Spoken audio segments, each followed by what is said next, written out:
Assalamualaikum warahmatullahi wabarakatuh. Assalamualaikum warahmatullahi wabarakatuh.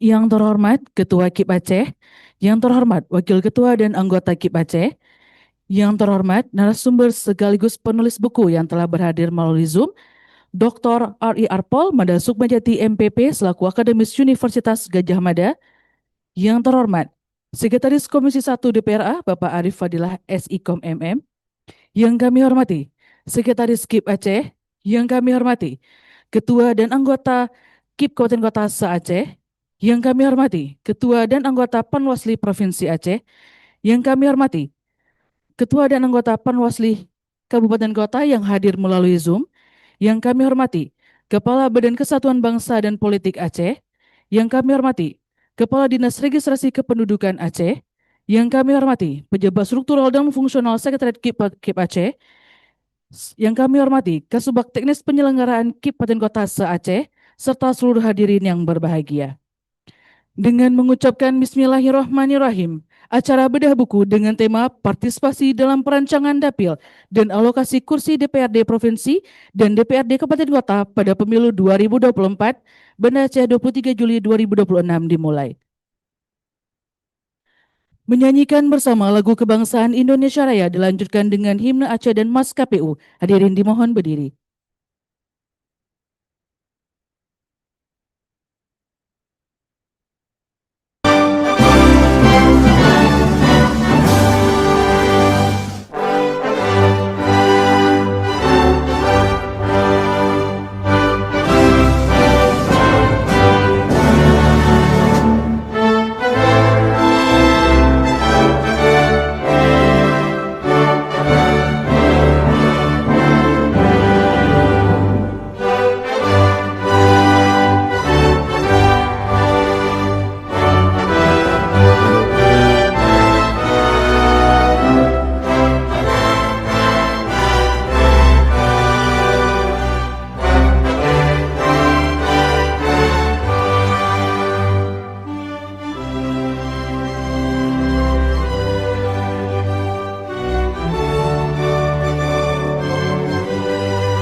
Bumo Acehnya kene bahraja siga mebila bangsa mulia nanggro mulia dum syuhada metuah bijih Aceh mulia. Ya Tuhanku, rahmat bersampo negeri Acehnya bermulia. Rahmat melimpah meduah aso areh kekamo bersejahtera.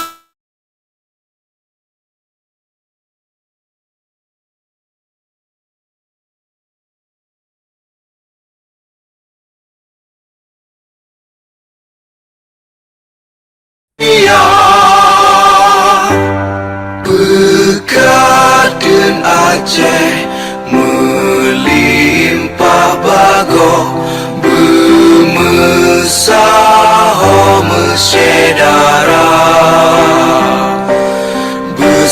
Berpakat bersabarnya menemat syariat Islam ke hukum bangsa.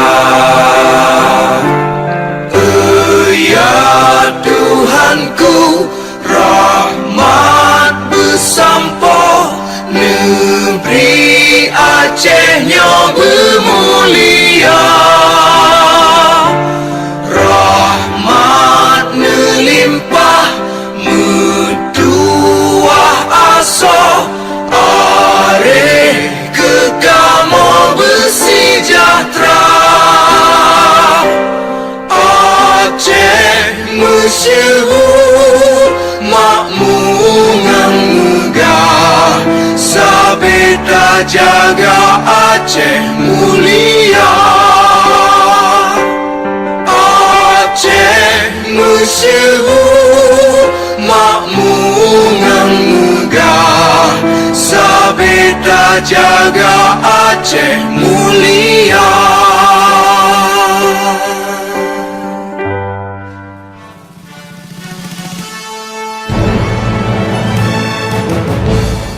Komisi Pemilihan Umum wujudkan pemilu dan pilkada yang berkualitas, tegakkan demokrasi dengan asas langsung umum, bebas rahasia, jujur, adil, berkala.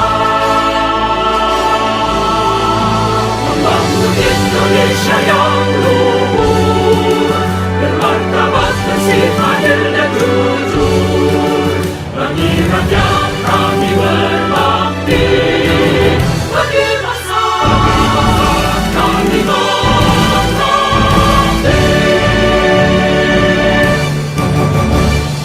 Komisi Pemilihan Umum wujudkan pemilu dan pilkada yang berkualitas, tegakkan demokrasi dengan asas langsung umum, bebas rahasia, jujur, adil, berkala. Membangun Indonesia yang luhur, bermartabat, bersih, adil dan jujur. Bagi rakyat kami berbakti, bagi bangsa kami berbakti. Indonesia jaya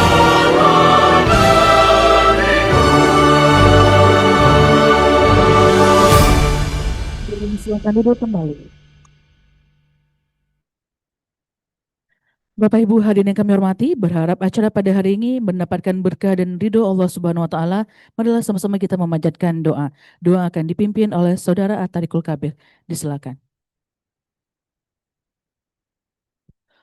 أعوذ بالله من الشيطان الرجيم بسم الله الرحمن الرحيم الحمد لله رب العالمين حمدا يوافي نعمه ويكافئ مزيده يا ربنا لك الحمد كما ينبغي لجلال وجهك الكريم وعظيم سلطانك اللهم صل وسلم وبارك على سيدنا محمد وعلى آله وصحبه وبارك وسلم اللهم إنا نسألك رضاك والجنة ونعوذ بك من سخطك والنار اللهم إنك عفو تحب العفو فاعف عنا يا كريم اللهم ارزقنا علما نافعا ورزقا حلالا طيبا وعملا متقبلا اللهم أرنا الحق حقا وارزقنا اتباعا وأرنا الباطل باطلا وارزقنا اجتنابا اللهم اجعلنا جمعنا هذا جمعا مرحوما وتفرقنا من بعده تفرقا معصوما ربنا آتنا في الدنيا حسنة وفي الآخرة حسنة وقنا عذاب النار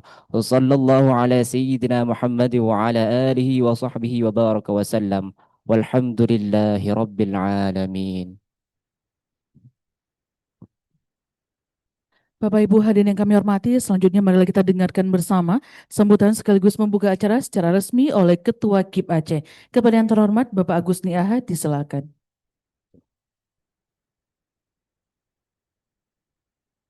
Bismillahirrahmanirrahim. Assalamualaikum warahmatullahi wabarakatuh. Waalaikumsalam. Alhamdulillah. Alhamdulillahirabbil alamin wassalatu wassalamu ala asrafil anbiya'i wal mursalin wa ala alihi washabi ajmain. Amma ba'du fa ibadallah ittaqullah haqqa tuqatih wa la tamutunna illa wa antum muslimun.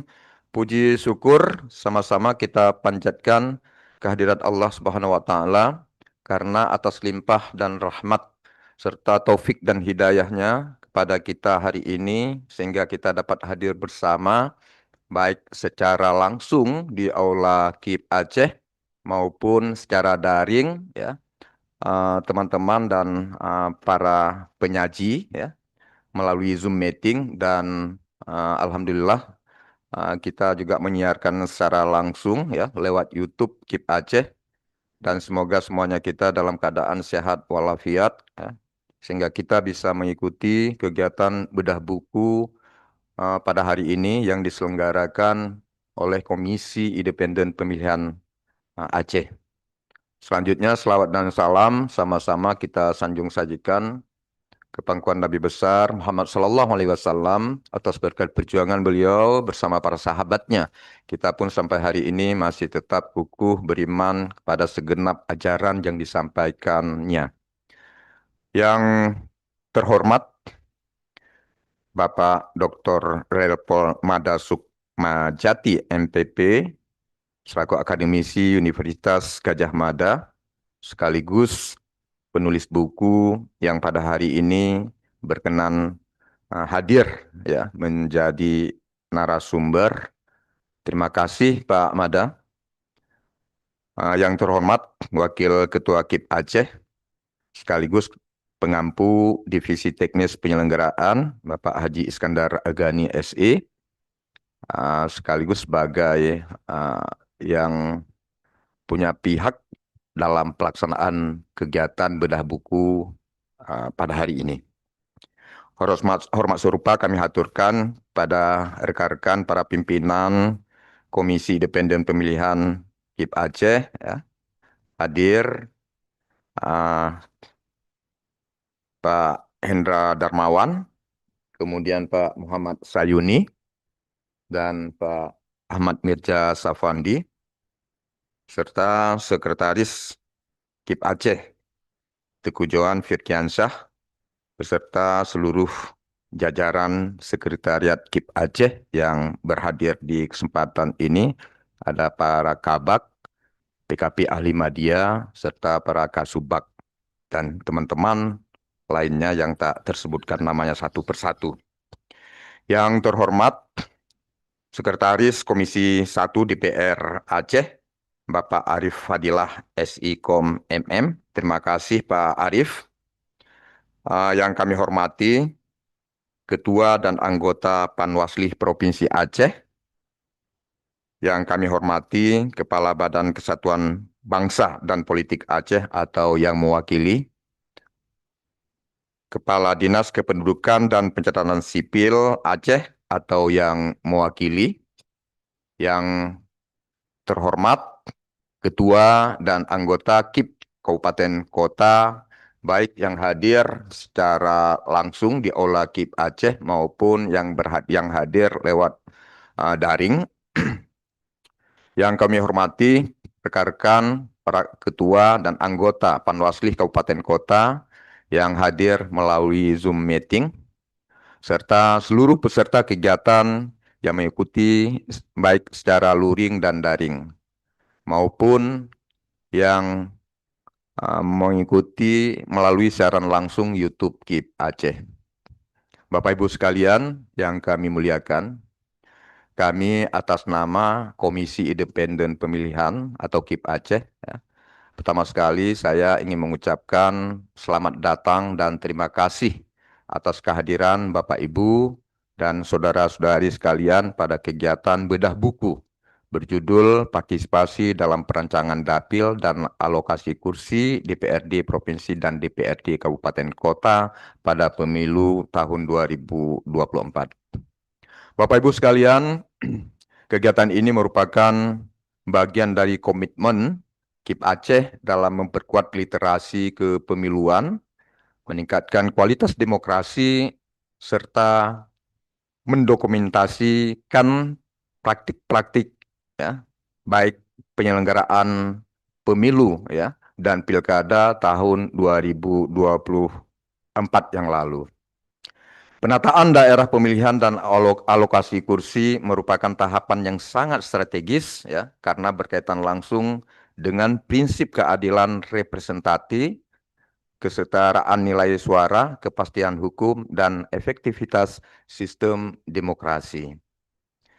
Kami mengapresiasi yang setinggi-tingginya, terutama sekali kepada Bapak Dr. Mada Sukmayati ya, atas karya ilmiah dan kesediaannya hadir sebagai narasumber.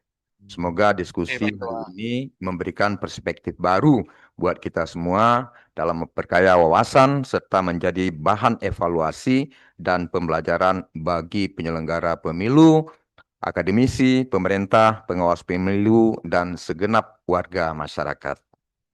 Saya ingin mengajak ya, seluruh peserta untuk mengikuti diskusi secara aktif, ya, menyampaikan gagasan, bertukar pengalaman, dan memanfaatkan forum ini sebagai ruang belajar bersama demi penyelenggaraan pemilu yang semakin profesional, transparan, dan berintegritas. Untuk itu, kepada segenap yang berhadir, ya, terutama sekali pada rekan-rekan kami ya KIP Kabupaten Kota se-Aceh, baik yang hadir secara luring maupun yang hadir secara daring, teman-teman Panwasli Kabupaten Kota yang berhadir secara meeting Zoom ya, dan kita semua ya kiranya bisa memanfaatkan ruang dan kesempatan ini untuk nantinya sama-sama melakukan sharing, memberikan kontribusi ya dan pengalaman-pengalaman ya dalam pelaksanaan pemilu dan pilkada di tahun 2024 yang lalu. Kami yakin dan percaya teman-teman sekalian ya di lapangan dalam pelaksanaan pemilu dan pilkada di tahun 2024 lalu ya melewati ya, berbagai dinamika yang ada di lapangan ya kiranya ini menjadi tidak hanya menjadi pengalaman bagi teman-teman ya yang mengalami yang bersentuhan langsung dengan kondisi itu, tapi juga bisa menjadi pengalaman buat kita semua ya lewat transfer informasi, ilmu, dan pengalaman itu sendiri kepada kita di sini. Kiranya ya apa yang menjadi pengalaman kita ini juga akan menjadi bagian dari apa yang bisa dirasakan dan kemudian menjadi bermanfaat ya tidak hanya kita sebagai penyelenggara tapi buat segenap ya masyarakat luas lainnya. Saya kira itu ya penting buat kita semua. Kiranya akhir kata dengan mengucapkan Bismillahirrahmanirrahim, bedah buku partisipasi dalam perancangan dapil dan alokasi kursi DPRD Provinsi dan DPRD Kabupaten Kota pada pemilu tahun 2024 secara resmi saya nyatakan dibuka. Sekali lagi terima kasih atas segala perhatian, mohon maaf atas segala kekurangan. Kami akhiri billahi taufiq wal hidayah. Wassalamualaikum warahmatullahi wabarakatuh. Selanjutnya kami mohon kesediaan dari Bapak Arif Fadilah SIKOM MM selaku Sekretaris Komisi 1 DPRA untuk berkenan menyampaikan sambutan. Kepada Bapak kami persilakan.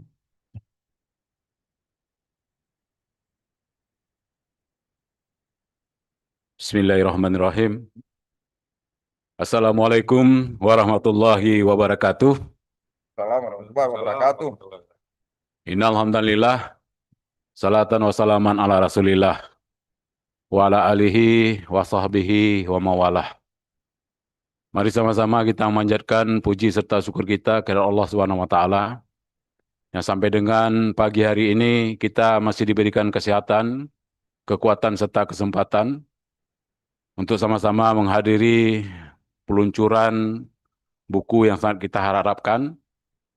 Tak lupa juga salat beriring salam akan selalu kita sanjung pujikan ke pangkuan alam Nabi besar Muhammad SAW beserta keluarga dan sahabat beliau sekalian yang telah membawa perubahan peradaban umat manusia dari alam jahiliyah menuju ke peradaban yang Islamiah.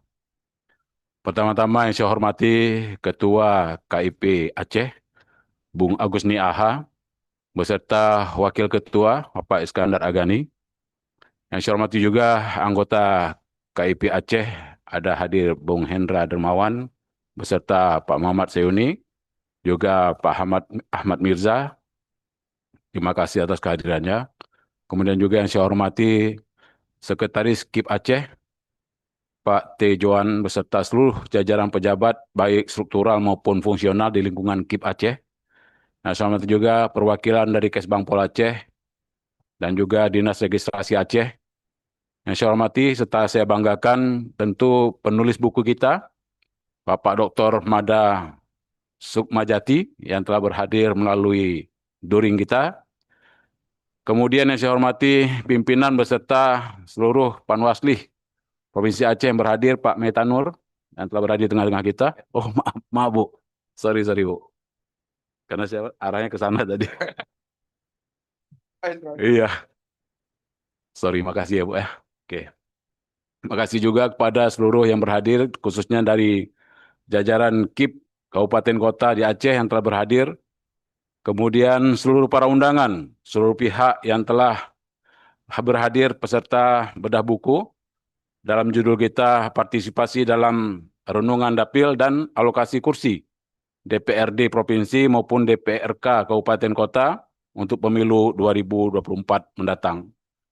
Pertama-tama, kami dari Komisi 1 DPR Aceh mengucapkan rasa terima kasih yang tak terhingga atas diluncurkannya buku yang menjadi panduan maupun pedoman kita dalam rujukan kita menciptakan pemilu yang insya Allah akan dilaksanakan pada tahun 2029 mendatang.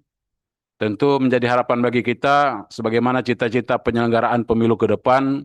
Semoga demokrasi yang dibangun semakin baik pada masa yang akan datang. Walaupun kita ketahui bersama partisipasi pemilu di 2024 kemarin, saya lihat peningkatan persentase yang luar biasa sekali. Ini menjadi satu bentuk kebanggaan bagi kita semua. Aceh yang kita ketahui memiliki keistimewaan dan kekhususan dalam penyelenggaraan maupun dalam kegiatan pelaksanaan pemerintahan. Tetapi dapat kita lihat begitu besarnya rasa tanggung jawab masyarakat kita dalam upaya kita menciptakan demokrasi yang lebih baik lagi. Sehingga kita lihat dalam proses pemilihan kemarin, alhamdulillah dengan semakin mantapnya wawasan pemahaman kita tentang pentingnya penyelenggaraan pemilu, hal-hal yang tidak kita inginkan tidak terjadi dalam pemilu 2024 kemarin. Dan ini kita kasih aplaus bagi seluruh penyelenggara KIP, baik di tingkat Aceh maupun di tingkat kabupaten kota di 23 kabupaten kota yang ada di Aceh. Dan juga tentu terjalinnya harmonisasi kerjasama, baik di tingkat penyelenggara pemilu maupun aparatur yang telah membantu terselenggaranya pemilu dengan baik sekali. Bapak Ibu, hadirin hadirat semua yang sangat saya hormati, yang saya muliakan, kami dari Komisi 1 DPR Aceh tidak henti-hentinya mengucapkan rasa terima kasih dan kami memberikan apresiasi yang luar biasa kepada KIP Aceh maupun para penyelenggara lainnya di 23 kabupaten kota. Kami merasa terbantu sekali dan kita berhasil melahirkan wakil-wakil rakyat di 23 kabupaten kota dan di Provinsi Aceh. Namun demikian, ada satu harapan pesanan dari kawan-kawan yang disampaikan kepada saya untuk dilakukan penyesuaian penyelarasan daerah pemilihan, khususnya Dapil 1, yaitu Banda Aceh, Aceh Besar, Sabang. Kami berharap semoga dapat dilakukan pembelahan dapil atau pemekaran dapil, yaitu Banda Aceh dan Sabang satu dapil, dan Aceh Besar diharapkan menjadi dapil tersendiri. Hal ini berkaitan dengan rasa keterwakilan, dan ini kami dari Komisi 1 beranggapan itu merupakan masukan yang berdinamika dalam upaya kita menciptakan perwakilan yang betul-betul representatif. Kemudian juga kami membawa pesan dari dapil khusus yaitu Semelu. Mereka berharap semoga bisa dijadikan sebagai dapil khusus.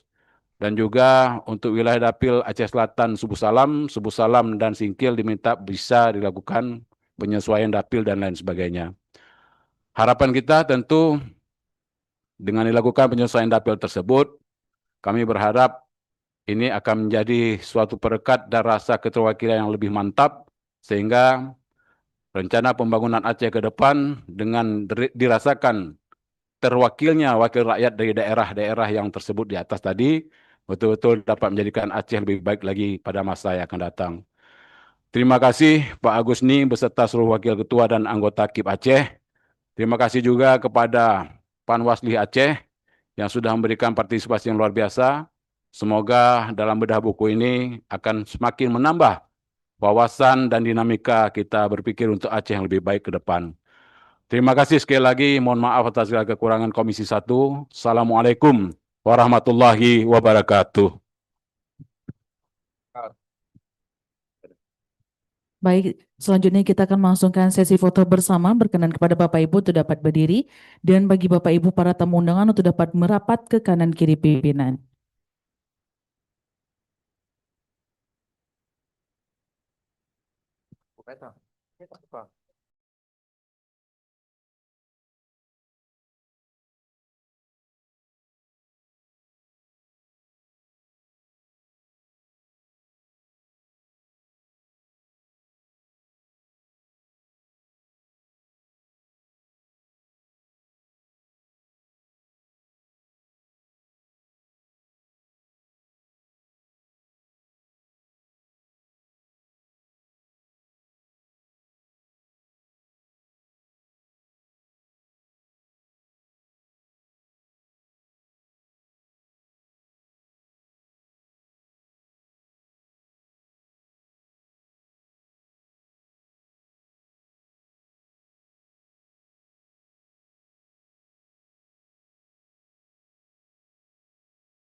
Baik, selanjutnya kita akan memasuki sesi forum diskusi yang akan dipimpin oleh moderator Bapak Rian Kausar Agustia STMA. Kepada Bapak Rian, disilakan. Assalamualaikum warahmatullahi wabarakatuh. Terima kasih kepada Saudara MC atas pengantarnya. Yang terhormat Ketua KIP Aceh, Bapak Agus Niaha, yang kami hormati narasumber utama pada kegiatan bedah buku hari ini, Dr. Rerpol Madasuk Majati SIP MPP, yang kami hormati para panelis.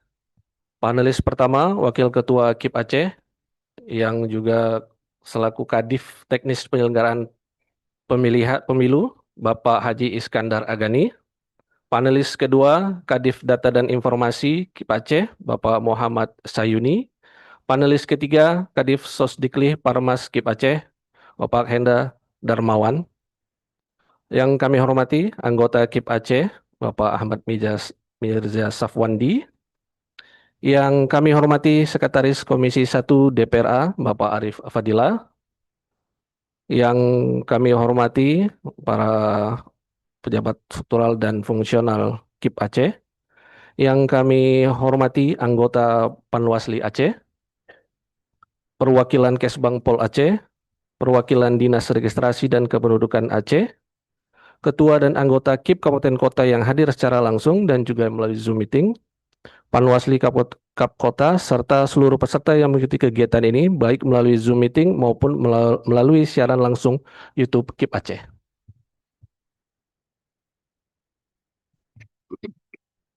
Puji dan syukur kita panjatkan kehadirat Allah Subhanahu wa Ta'ala atas segala limpahan nikmat dan karunia-Nya sehingga pada hari ini kita dapat berkumpul dalam keadaan sehat walafiat untuk mengikuti kegiatan bedah buku ini.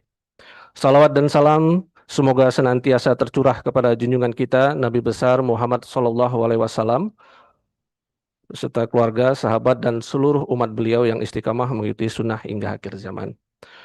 Perkenalkan, saya Rian Kautsar Agustian, bertugas sebagai moderator yang akan memandu jalannya diskusi pada pagi hari ini. Semoga kegiatan ini dapat memberikan wawasan baru, memperkaya pemahaman kita mengenai proses penataan daerah pemilihan dan alokasi kursi legislatif, serta menjadi ruang diskusi yang konstruktif bagi seluruh peserta. Agar kegiatan berjalan dengan baik, izinkan saya menyampaikan susunan acara pada pagi hari ini untuk sesi ini. Yang pertama adalah penyampaian materi oleh penulis buku, kemudian tanggapan dari para panelis, kemudian dilanjutkan dengan sesi diskusi dan tanya jawab, kemudian penyampaian closing statement dari narasumber dan juga panelis, dan penutupan. Kami berharap seluruh peserta dapat mengikuti kegiatan ini hingga selesai. Baik Bapak dan Ibu sekalian, kita akan memasuki sesi utama bedah buku. Sebelum kami persilakan narasumber untuk menyampaikan paparannya, izinkan saya memperkenalkan narasumber utama kita pada pagi hari ini, yaitu Dr. Rev. Pol Mada Sukmajati, SIP, MPP. Selamat datang, Pak Mada Sukmajati. Assalamualaikum warahmatullahi wabarakatuh. Salam sehat selalu untuk kita semua. Terima kasih. Ya, terima kasih telah memenuhi undangan KIP Aceh untuk kegiatan bedah buku ini. Saya akan bacakan sedikit tentang profil dari Dr. Mada Sukmajati.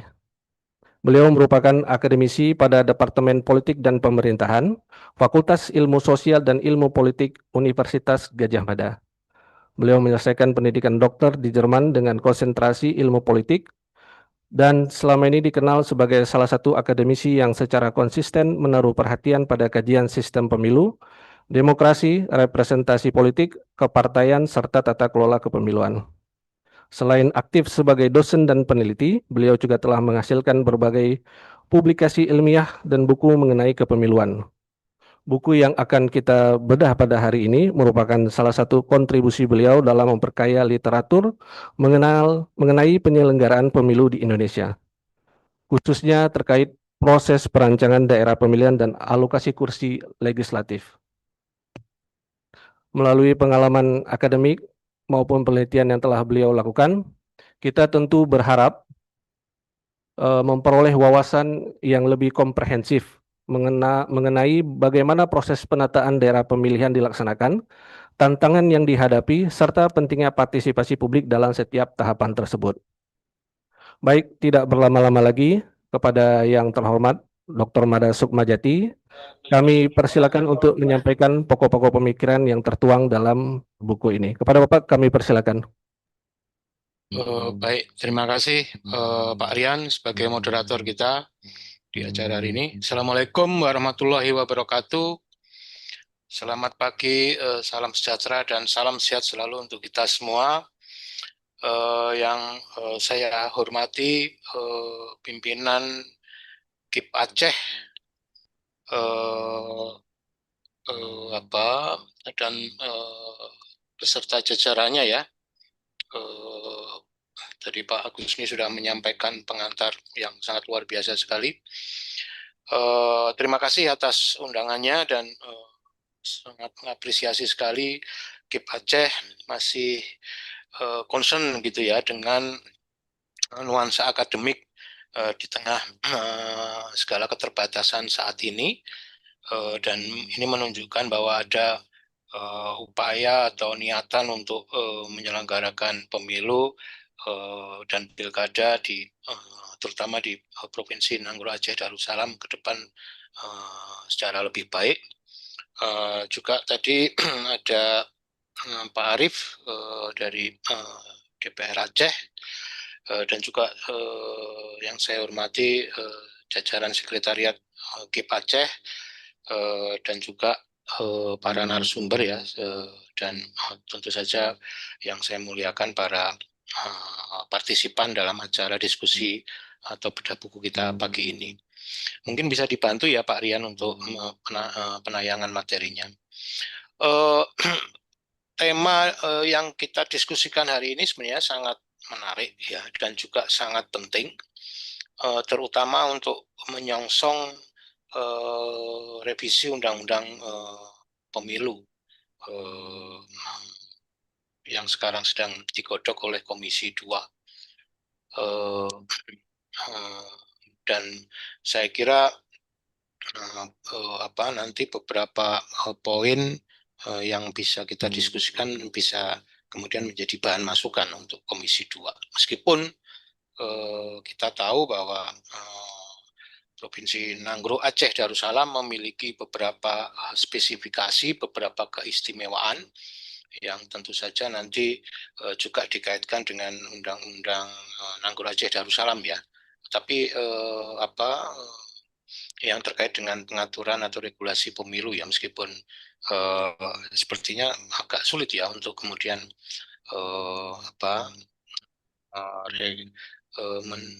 meregulasi ulang gitu ya pemilu, aturan pemilu di Aceh di dalam undang-undang yang ada. Nah, ini buku yang fokus pada sebenarnya dua topik. Yang pertama itu terkait dengan partisipasi masyarakat. Yang kedua itu sebenarnya terkait dengan topik dapil, mendesain daerah pemilihan atau electoral district.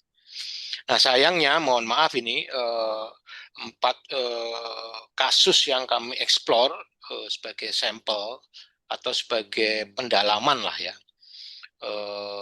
ini tidak mengcover provinsi NAD ya. Jadi mungkin nanti di dalam diskusi, karena tadi ada beberapa keistimewaan yang ada di Provinsi Nanggroe Aceh Darussalam, mungkin nanti bisa kita elaborasi lebih mendalam di sesi tanya jawab. Nah, 4 daerah ini adalah Jawa Barat, Kalimantan Selatan, DIY, dan Sulawesi Selatan. Nah, jadi kita di dalam buku ini mencoba mengeksplorasi sejauh mana partisipasi masyarakat di dalam proses mendesain daerah pemilihan. Tadi saya tertarik sekali sebenarnya dengan masukan dari Pak Arief ya, yang dari sisi peserta pemilu ini sepertinya ada kebutuhan untuk melakukan redesign daerah pemilihan ya, dalam konteks atau dalam tingkatan provinsi. Dan buku ini memang level analisisnya bukan DPR RI tapi lebih ke DPR di provinsi dan juga DPRD kabupaten kota ya. Jadi pemilu atau penataan daerah pemilihan untuk pemilu legislatif DPRD provinsi dan DPRD kabupaten kota. Next slide. Bapak Ibu sekalian, sebenarnya terkait dengan partisipasi di dalam mendesain daerah pemilihan dalam literatur kepemiluan kita itu masih sangat terbatas ya, di Indonesia maksud saya. Ada beberapa kajian yang sudah ada tapi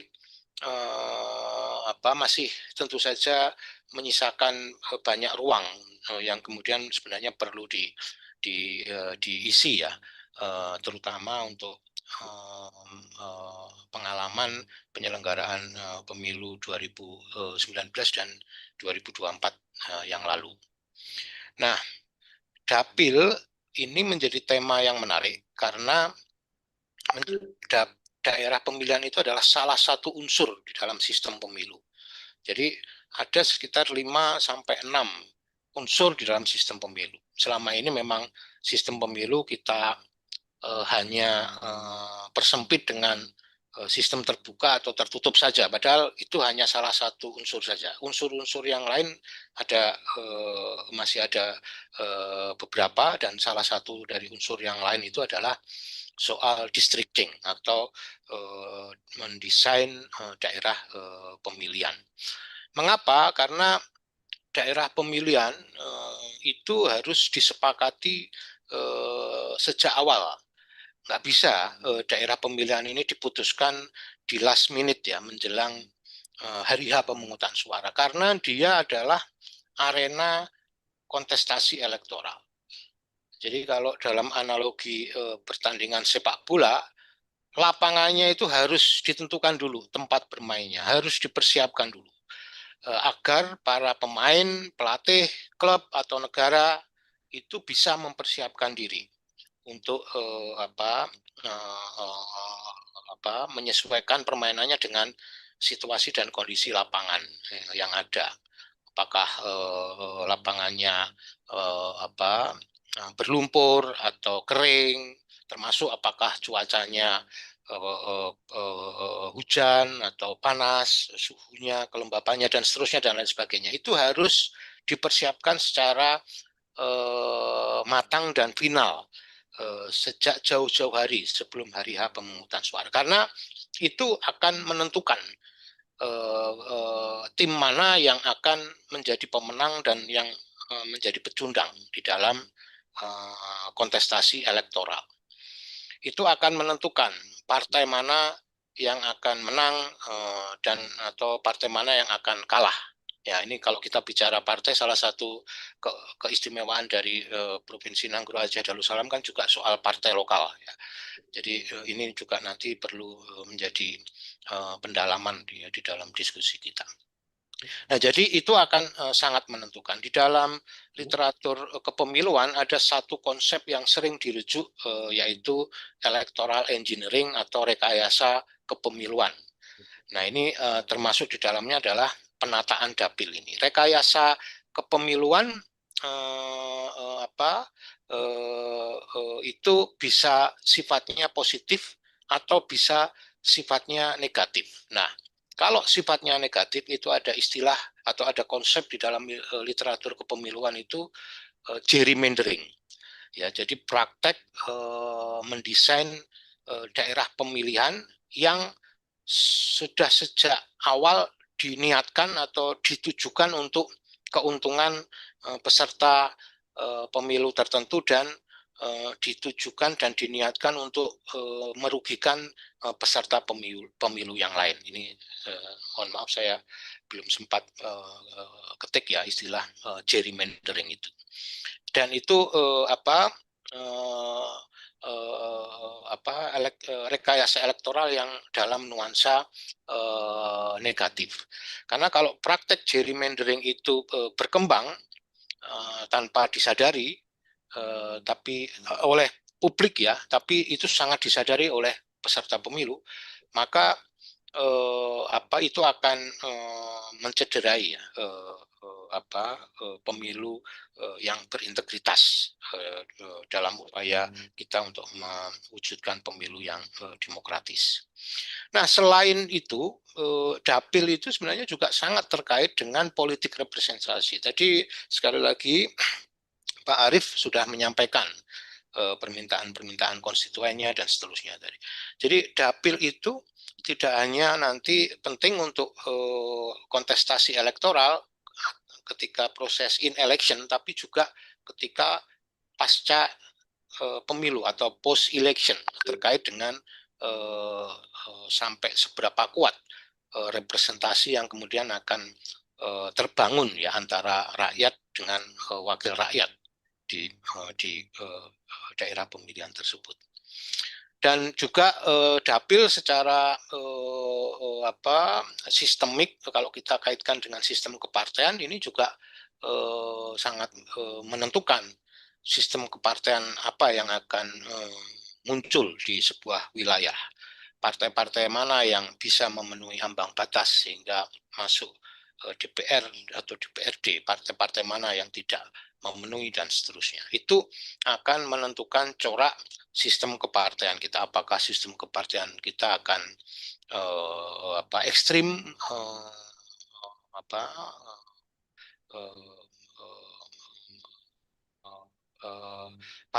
variasinya, atau moderat variasinya, atau sangat sederhana variasi di dalam sistem kepartean kita. Nah, itu semua itu sebenarnya juga sangat ditentukan oleh desain dapil yang akan kita berlakukan di dalam sebuah pemilu. Next slide. Nah, makanya dengan konteks ini, maka kami sebagai tim penulis buku ini fokus untuk melihat sejauh mana proses pendapilan di pemilu legislatif 2024 yang lalu di level provinsi dan kabupaten kota. Ya, jadi kami melihat terutama yang terkait dengan uji publik atau partisipasi masyarakat dalam rumuskan atau membangun daerah pemilihan itu. Di Bapak Ibu sekalian, di beberapa negara bahkan partisipasi masyarakat dalam mendesain dapil ini sangat kuat ya. Di negara seperti Nepal itu proses menentukan dapil itu diselenggarakan oleh sebuah board khusus ya, sebuah dewan khusus yang terdiri dari ahli demografi, ahli sosiologi gitu ya, ahli politik, statistika, dan seterusnya gitu. Dan itu bukan menjadi wilayah dari penyelenggara pemilu, sehingga hasil kajian atau hasil yang dihasilkan yang dikeluarkan oleh board ini itu kemudian langsung harus ditindaklanjuti oleh penyelenggara pemilu. Karena untuk menghilangkan nuansa politis tadi ya, soal gerrymandering tadi ya, praktek rekayasa pemilu yang nuansanya negatif ya, itu kemudian dibentuk board seperti ini. Nah, di regulasi kita saya kira belum radikal itu dalam pelibatan masyarakat dalam dapil, tapi ada uji publik ya yang kemudian di situ diharapkan partisipasi masyarakat berkembang. Nah, kita akan melihat dari 4 kasus ini, 4 wilayah ini, itu bagaimana proses partisipasi masyarakat dalam mendesain dapil, bagaimana peran penyelenggara, peran peserta pemilu, dan juga hasil dari dapil yang dihasilkan ya di dalam uji publik itu ya, yang itu kemudian ditetapkan oleh KPU. Next slide. Secara metodologi, ini kerangka teorinya, kami pakai 2 kerangka teori, teori tentang partisipasi, dan next slide, teori tentang next slide tentang proses mendesain daerah pemilihan. Ada banyak teori yang digunakan, yang sudah ada di dalam literatur kepemiluan untuk mendesain daerah pemilihan. Ini beberapa saja di antaranya. Bahkan teorinya Brunel ini itu ada satu prinsip yang kemudian dia kembangkan. Ini mungkin agak kontroversial ya kalau kita kembangkan di Indonesia, yaitu perlindungan terhadap petahana, protecting of incumbent. Jadi menurut Bruno, salah satu pertimbangan untuk mendesain dapil itu adalah harus memberi insentif kepada petahana untuk terpilih kembali. Nah, ini mungkin perlu diskusi ini. Tapi di beberapa negara yang demokrasinya dan pemilunya itu sudah mapan, prinsip protecting of incumbent ini memang sudah dimapankan gitu ya, sehingga tidak mengherankan jika persentase incumbent itu besar atau tinggi, kemudian sistem kepartean itu juga stabil, dan juga kemudian ketika incumbent itu banyak yang terpilih kembali, itu akan mendorong apa yang disebut sebagai profesionalisasi legislatif ya. Jadi anggota-anggota legislatif yang semakin profesional gitu ya. Dia tidak lagi banyak yang baru, dia bisa melanjutkan perdebatan tentang rancangan kebijakan publik yang belum selesai di periode sebelumnya dan seterusnya dan lain sebagainya. Ini logika kelembagaan yang kemudian ada di belakang mengapa menurut Brunel protecting of incumbent itu menjadi salah satu prinsip yang harus diperhatikan ketika mendesain dapil. Next slide. Kemudian data, kami lebih banyak mengandalkan pada data sekunder ya, dokumentasi dari KPU di 4 provinsi ini dan di kabupaten kota di setiap provinsi ini. Tetapi di beberapa wilayah seperti di Sulawesi Selatan dan DIY itu kami juga melakukan wawancara dan FGD dengan KPU ya terutama, dan juga observasi secara langsung untuk melihat sejauh mana KPU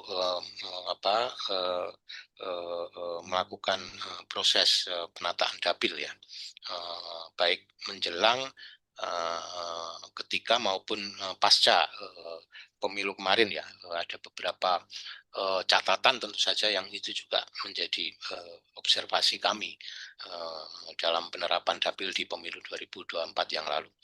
Studi kasusnya 4 provinsi ini dan masing-masing kabupaten kota di setiap provinsi. Nanti mungkin yang saya sampaikan mungkin yang level provinsi saja, untuk yang masing-masing kabupaten kota nanti mungkin bisa dibaca sendiri lebih detail di bukunya. Kemudian analisisnya ya masih analisis deskriptif, ini kami belum sempat melakukan banyak eksplorasi, banyak perbandingan, regresi, korelasi, dan seterusnya. Tetapi harapan kami buku ini kemudian bisa ditindaklanjuti dengan studi-studi yang sifatnya lebih eksploratif ya, tidak sekedar deskriptif gitu. Next slide. Kemudian ini beberapa temuan dari riset kami di 4 daerah ini.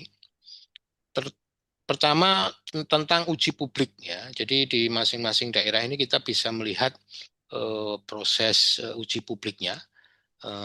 Misalnya di daerah istimewa Yogyakarta itu peserta uji publik memiliki keragaman dan partisipasi yang tergolong tinggi. Kemudian sama itu di Sulawesi Selatan, tetapi ada yang berbeda terkait dengan intensitas, ada yang cuma sekali, ada yang 2 kali gitu ya. Tapi secara umum sebagaimana nanti kita analisa, kita bisa mengatakan bahwa sebenarnya ini intensitasnya masih sangat minim ya, untuk pelibatan masyarakat dalam proses mendesain dapil ini. Temuan kedua, nanti mungkin bisa di-share saja PPT-nya sehingga bisa dibaca sendiri juga oleh para peserta. Next slide. Temuan keduanya ini yang terkait dengan rancangan dapil dan alokasi kursi.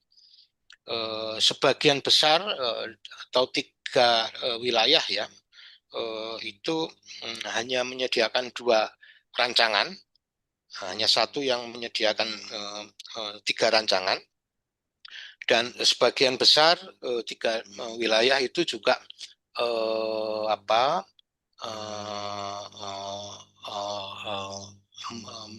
menggunakan rancangan dapil yang lama sebagai opsi 1. Kecuali Sulawesi Selatan ini, saya kira Sulawesi Selatan ini menjadi contoh yang menarik ya, karena ada 2 opsi yang ditawarkan dan dua-duanya baru. Jadi berbeda dengan rancangan dapil provinsi dan terutama untuk provinsi ya ini ya, dan ada beberapa kabupaten kota, saya lupa beberapa dan itu berbeda dengan rancangan desain dapil di pemilu 2019 sebelumnya.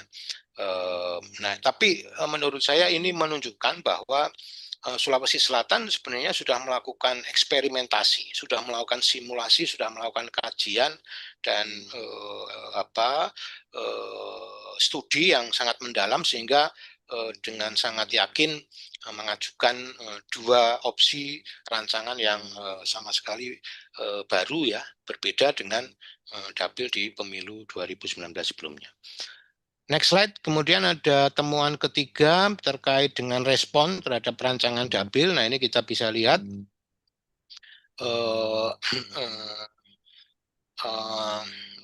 misalnya Jawa Barat ya, respon terhadap rancangan dapil tergolong tinggi.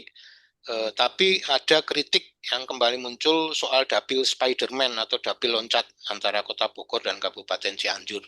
Ini yang terjadi unik, aneh, menyimpang gitu. Tapi sekali lagi kami belum sempat eksplorasi mengapa rancangan dapilnya seperti ini, padahal secara uji publik sudah banyak kritik ya muncul dari rancangan yang ditawarkan oleh KPU di Jawa Barat. Kemudian ada beberapa respon yang dikembangkan oleh masyarakat ya di dalam uji publik itu, dan kemudian juga respon yang kemudian diberikan oleh KPU sebagai penyelenggara pemilu. Next slide. Ini ada temuan keempat itu terkait dengan keputusan dapil ya. Hampir semuanya itu masih akhirnya memutuskan masih menggunakan dapil yang sama dengan dapil di pemilu 2019 yang lalu, tetapi ada dinamika. Ini menarik sekali. Misalnya Jawa Barat tidak menggunakan seluruh rancangan, tapi ditentukan oleh KPU RI, dan juga Sulawesi Selatan itu juga KPU RI yang kemudian menetapkan keputusan dapilnya itu seperti apa. Nah, ini saya kira perlu menjadi bahan pembelajaran kita ya, karena dari sisi KPU daerah mungkin merasa rancangan dapil itu sudah harus didesain ulang gitu ya, karena perkembangan demografi, perkembangan wilayah dan seterusnya dan lain sebagainya. Tetapi dari sisi KPU melalui sistem informasi Sidapil ya, sistem informasi yang dikembangkan oleh KPU itu mungkin mempertimbangkan visibilitas ya, ketika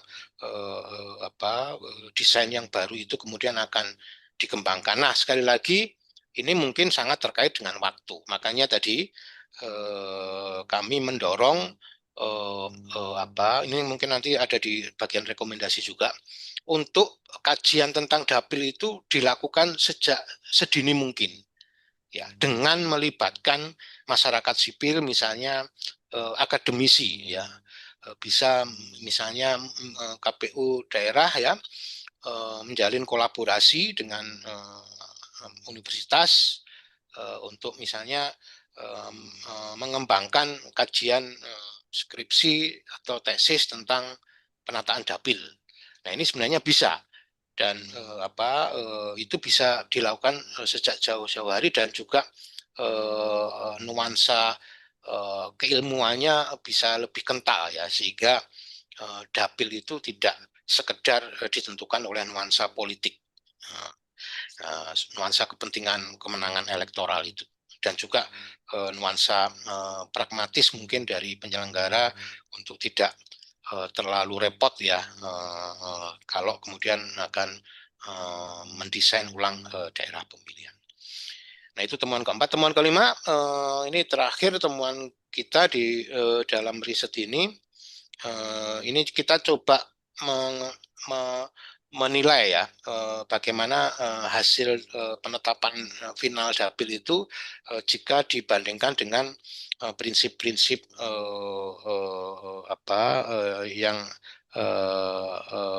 ada di dalam undang-undang pemilu kita ya. Nanti bisa dibaca beberapa sudah sesuai, tapi beberapa tentu saja masih belum sesuai dan ini sekali lagi masih menjadi ruang untuk improvement kita ke depan. Next slide. Nah, nanti mungkin secara mendalam bisa dibaca sendiri karena mungkin nanti lebih banyak diskusi saja ya tentang dapil ini karena ini saya kira hanya pengantar saja untuk diskusi. Next slide. Nah, kita dari teman-teman itu kita sebenarnya bisa melakukan beberapa analisa. Yang pertama, uji publik secara umum KPU telah melibatkan partisipasi masyarakat dalam uji publik ya berdasarkan kasus di 4 provinsi dan di masing-masing kabupaten kota di setiap provinsi. Itu KPU daerah telah melibatkan partisipasi masyarakat dengan variasi yang ya bisa dibilang tinggi ya, mencakup peserta pemilu, akademisi, pegiat pemilu, tokoh masyarakat, jurnalis, dan seterusnya. Tetapi beberapa peserta pemilu banyak yang tidak hadir, terutama dari masyarakat sipil ya, sehingga ini menunjukkan bahwa topik ini belum menjadi concern dari publik ya. Topik ini hanya masih sebatas menjadi concernnya peserta pemilu ya, karena tadi ini akan menentukan siapa yang menang dan siapa yang kalah, siapa yang mendapat kursi dan siapa yang tidak mendapat kursi di sebuah dapil. Dan intensitasnya masih sangat terbatas ya, masih 1 kali dan maksimal hanya 2 kali. Beberapa daerah ada yang memang ada yang sampai 3 kali ya kalau nggak salah ya, tapi itu sangat sedikit sekali ya. Jadi ini bisa kita katakan ini masih sekedar menggugurkan kewajiban administrasi gitu ya, sehingga substansi dari penataan dapil beserta alokasi kursinya itu belum menjadi concern dari banyak pihak ya, terutama dari masyarakat sipil. Padahal seperti yang tadi sudah kita sampaikan, dapil ini sangat penting, ini salah satu unsur dalam sistem pemilu. Kemudian analisa kedua, rancangan dapil dan alokasi kursi, sebagian besar KPU hanya menawarkan 2 rancangan, minimalis sekali sehingga pilihannya terbatas. Kemudian hal ini menjadi indikasi bahwa KPU belum optimal dalam proses mendesain dapil ya. Misalnya kurangnya upaya melakukan simulasi, terobosan, inovasi dan seterusnya. Tadi hanya Sulawesi Selatan ya yang mungkin dari 4 daerah ini yang sudah mulai melakukan inovasi, terobosan, kajian yang lebih serius, yang lebih akademik dan seterusnya. Nah, rancangan kenapa banyak yang menggunakan dapil yang lama meskipun di daerah tersebut sudah tidak sesuai lagi karena perkembangannya sudah sangat berbeda dengan pemilu sebelumnya, itu karena tekanan dari peserta pemilu. Peserta pemilu seringkali mengatakan di dalam uji publik itu bahwa mereka sudah melakukan investasi di dapil itu, sehingga kalau dapil itu ditata ulang atau dirubah itu akan merugikan mereka. Nah, jadi, ini sekali lagi menunjukkan bahwa sebenarnya penataan dapil dan alokasi kursinya itu sudah perlu dilakukan sejak jauh-jauh hari, gitu. Sehingga kalaupun mau ada yang curi start itu kemudian memiliki kepastian aturan main kepemiluan, gitu. Nah, saya melihat di beberapa observasi ya, dengan tekanan dari peserta pemilu seperti ini ya, KPU atau penyelenggara pemilu sepertinya tidak mampu untuk merespon secara berbeda karena tadi simulasinya masih lemah, exercising-nya masih kurang mendalam, sehingga inovasi atau terobosannya belum cukup meyakinkan diri dari KPU ketika kemudian ada tekanan dari peserta pemilu untuk mempertahankan dapil itu karena mereka sudah investasi banyak di dapil itu.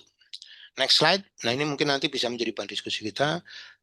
Analisa berikutnya adalah yang terkait dengan next slide, mungkin bisa ya. Respon terhadap rancangan dapil ini tadi sudah ya, dan ada kecenderungan partai-partai yang mendapatkan suara besar ya atau tinggi di pemilu sebelumnya itu cenderung status quo, cenderung lebih memilih opsi untuk menggunakan dapil di pemilu 2019 sebelumnya. Nah, karena memang ini mungkin terkait juga dengan penataan organisasi partai di provinsi itu atau di kabupaten kota itu, dan mungkin juga di dapil itu. Nah, sekali lagi ini harusnya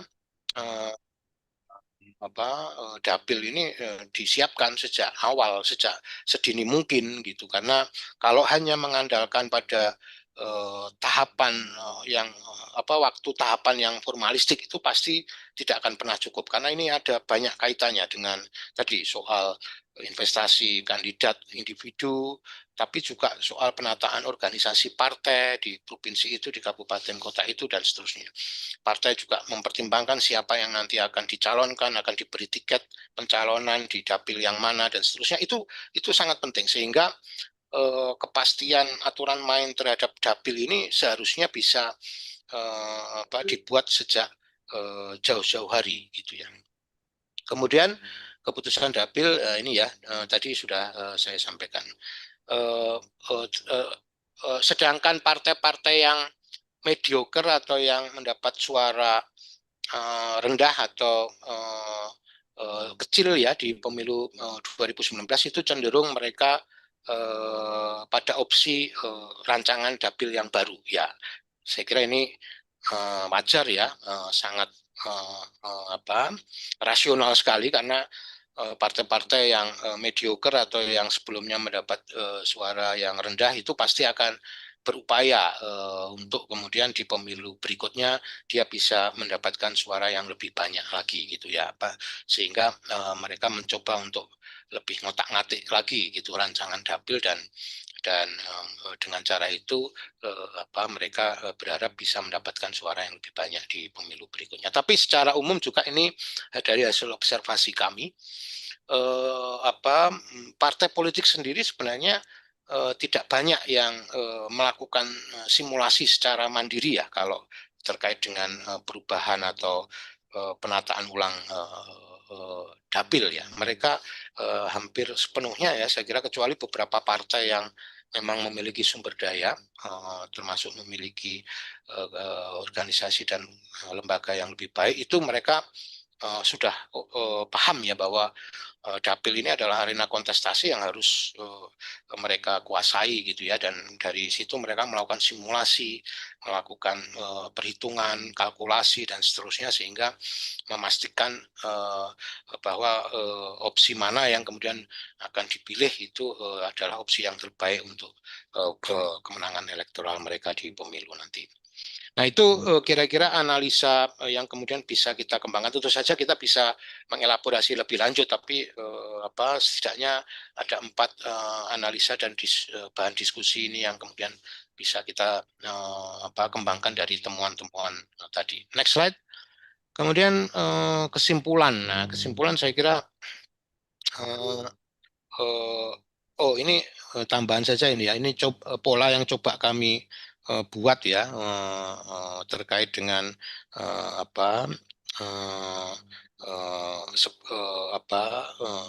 sikap dan perilaku KPU di dalam perubahan dapil gitu ya. Ada yang konservatif, ada yang radikal, ada yang di tengah-tengah dan seterusnya. Nah, nanti mungkin kita bisa kembangkan kira-kira KIP Aceh atau kabupaten kota di Provinsi Nanggur Aceh Darussalam kira-kira kemana atau lebih banyak yang mana gitu. Next slide. Ini juga sekedar simulasi saja. Ini slide yang saya pinjam dari slide-nya SPD. untuk sekedar menunjukkan secara jelas dan tegas saja yang terkait dengan dapil loncat di Jawa Barat tadi ya, yang di Bogor tadi, di Kabupaten Bogor. Nah, ini kita bisa lihat ini aneh sekali, tapi menyimpang sekali, tapi sekaligus menarik ini. Kenapa kok seperti ini? Bagaimana kaitannya dengan uji publik?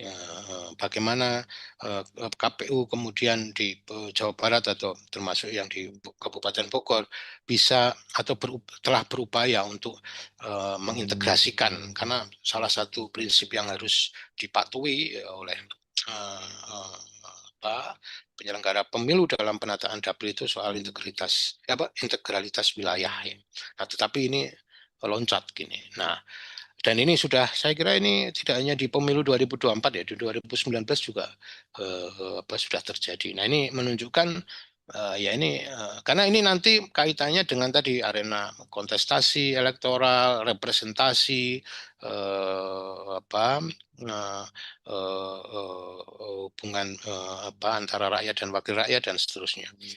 Saya kemarin coba googling gitu ya untuk Provinsi Nanggro Aceh Darussalam. Saya belum menemukan kasus untuk yang DPRD, tapi meskipun tadi sudah disampaikan oleh Pak Arief tadi ya, untuk level provinsi dan kabupaten kota, tetapi untuk yang DPR RI itu ada catatan terkait dengan suku Gayo yang juga dapilnya terpecah gitu ya, sehingga tidak solid ya suku Gayo itu di satu wilayah atau di satu daerah pemilihan. Nah, ini memang ada plus minusnya. Ada pro kontranya juga. Yang pro itu mengatakan bahwa kalau suku Gayo terpisah dapilnya itu malah lebih baik, karena representasi dari aspirasi masyarakat Gayo nanti itu bisa tidak sekedar satu, dia bisa dua, dan itu bisa menambah daya gedor untuk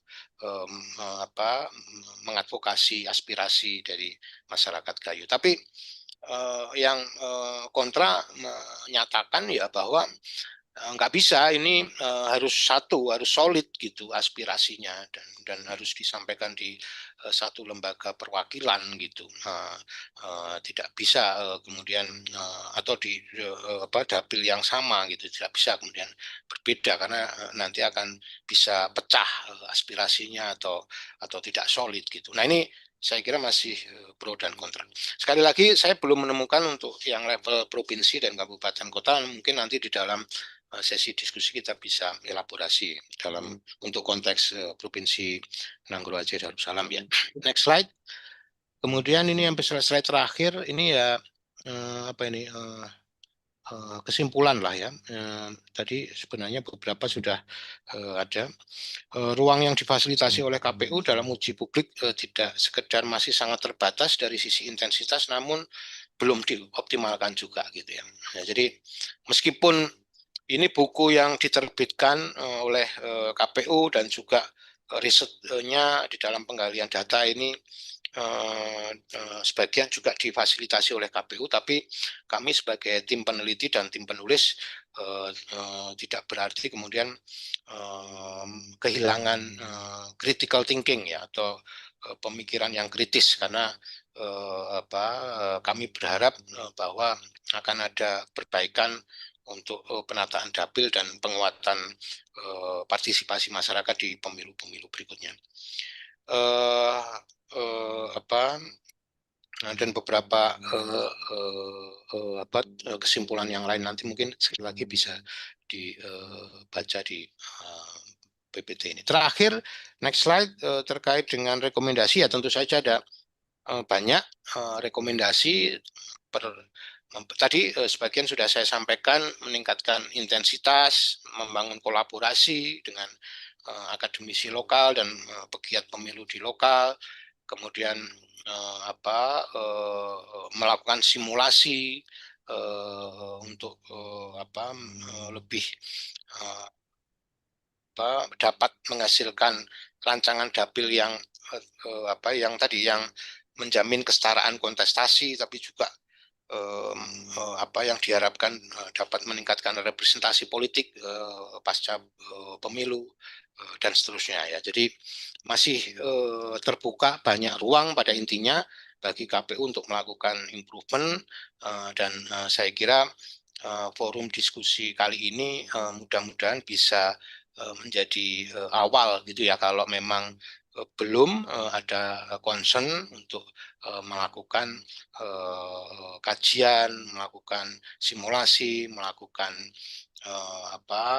eksperimentasi dalam rangka penataan dapil untuk pemilu di 2029 nanti, baik untuk tingkatan sebenarnya tingkatan RI juga, tetapi kan putusan MK menyatakan bahwa itu wilayah KPU RI ya. Bahkan untuk provinsi dan kabupaten kota kan juga nanti pada akhirnya yang menetapkan KPU RI. Tapi paling tidak KPU daerah itu provinsi maupun kabupaten kota itu sudah menawarkan rancangan dapil yang memang sudah memenuhi atau secara optimal memenuhi prinsip-prinsip yang sebagaimana sudah diatur di dalam undang-undang pemilu kita. Nah ini bisa menjadi awal ya, dan mudah-mudahan nanti akan ada tindak lanjut karena sekali lagi dapil itu adalah arena kontestasi elektoral yang pertama. Jadi bukan pemungutan suara dan penghitungan suara, tapi dapil bisa jadi dia justru yang lebih menentukan siapa yang menang dan siapa yang kalah di dalam kontestasi elektoral kita ke depan. Kurang lebihnya mohon maaf, waktunya saya kembalikan ke Pak Rian. Terima kasih.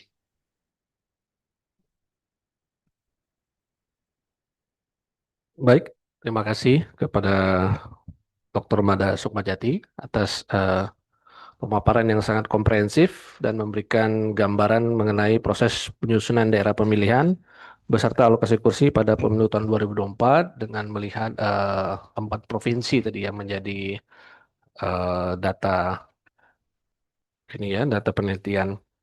Ada beberapa poin yang bisa kita coba ungkap tadi. Ada 5 temuan mulai dari uji publik, rancangan dapil, respon publik terhadap dapil, keputusan dapil, dan implementasi prinsip yang memang dinilai masih rendah. Ada juga ruang yang kurang dioptimalisasi dan difasilitasi oleh KPU dalam penyelenggaraan uji publik. Yang paling penting itu adalah bahwa uji publik masih bersifat prosedural dan belum substansial. Baik, selanjutnya kita memasuki sesi tanggapan dari panelis.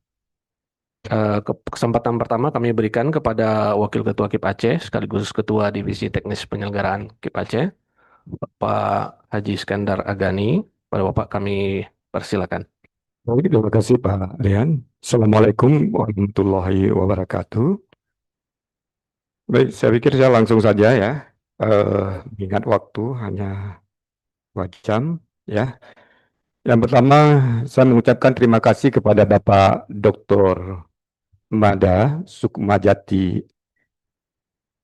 Dari perspektif kami sebagai penyelenggara pemilu dan saya juga sebagai panelis dari unsur KIP Aceh, saya pikir buku ini sangat penting karena mengingatkan bahwa penataan daerah pemilihan bukan hanya pekerjaan matematis membagi jumlah penduduk dengan jumlah kursi. Dapil adalah ruang representatif politik masyarakat. Saya melihat kekuatan buku ini terletak pada upaya menghubungkan 3 aspek sekaligus, yaitu partisipasi masyarakat, 7 prinsip penataan dapil, dan keterwakilan politik. Namun saya melihat ada persoalan di sini sedikit. Dalam praktek penyelenggaraan, kami sering berhadapan dengan pertanyaan-pertanyaan ketika berada pada rancangan dapil. Kasus ini terjadi ketika kami ada di daerah waktu itu di kabupaten kota. Namun secara teknis dinilai ini sudah memenuhi prinsip penataan dapil. Bagaimana menentukan rancangan dapil yang adil? Sebab 7 prinsip tidak selalu bergerak dalam arah yang sama. Buku ini menjelaskan menjelaskan bahwa prinsip kesinambungan memperhatikan dapil pemilu sebelumnya, artinya dapil existing, ya. Tetapi prinsip tersebut dapat dikesampingkan apabila bertentangan dengan 6 prinsip lainnya. Nah, pertanyaan kami adalah, sebagai penyelenggara pemilu adalah mana yang harus dipilih? Apakah ada hierarki atau pembobotan terhadap 7 prinsip tersebut? Jangan sampai 7 prinsip hanya menjadi checklist administratif, terpenuhi atau tidak terpenuhi. Yang kami perlukan sebagai penyelenggara adalah norma ataupun ukuran untuk menentukan rancangan mana yang paling optimal dan paling adil. Itu yang pertama. Nah, yang kedua, saya membaca dalam halaman 245 merekomendasikan KPU melakukan definisi ulang terhadap prinsip kesinambungan agar tidak membatasi ruang perubahan dapil. Tapi di sisi lain, halaman di 244 juga meminta KPU mendorong keterwakilan politik yang berkesinambungan dan menjaga independensi atau profesionalitas mengikuti standar internasional. Itu saya baca di dalam ada internasional tahun 2023 di dalam bab 8 kalau nggak salah saya. Bukankah ada 2 pesan yang terlihat saling tarik-menarik di sini? Satu sisi diminta lebih fleksibel, mengubah dapil agar tidak kaku oleh prinsip kesinambungan. Sisi lain diminta tetap menjaga kesinambungan dan mengikuti standar buku internasional yang justru menekankan stabilitas dan kepastian. Bagaimana KPU Kabupaten Kota atau KIP Kabupaten Kota yang sehari-hari harus mengambil keputusan cepat dan bisa bertanggung jawabkan, semestinya menyemikan dua arahan yang tampak bertentangan. Ini yang kedua. Dan yang terakhir, Pak Mada, supaya ini mudah dijawabnya, ini singkat-singkat saja saya pikir. Yang kedua, ini yang terjadi di Aceh yang dikatakan oleh Pak T. Arif dari Pak Arif Fadilah ya, yang dari pimpinan DPRA, Komisi 1 beliau. Nah, ini ada kasus di Aceh, itu di Dapil 9 yang terdiri dari 4 provinsi. Yang pertama adalah 4 kabupaten, 4 kabupaten. Yang pertama Aceh Selatan, yang kedua Abdia, dan yang ketiga Singkil, dan keempat Subu Salam, kota Subu Salam. Nah, mereka ingin minta supaya membentuk dapil mandiri, dan kami saya sudah melakukan FGD, biarpun tidak sesuai dengan pasal 167 Undang-Undang 7/2017 terkait dengan belum dilaksanakan tahapan, tetapi mereka semangat cukup tinggi. Nah, yang ingin saya pertanyakan, Pak Mada, jika pecah dapil Singkil dan kota Subu Salam sudah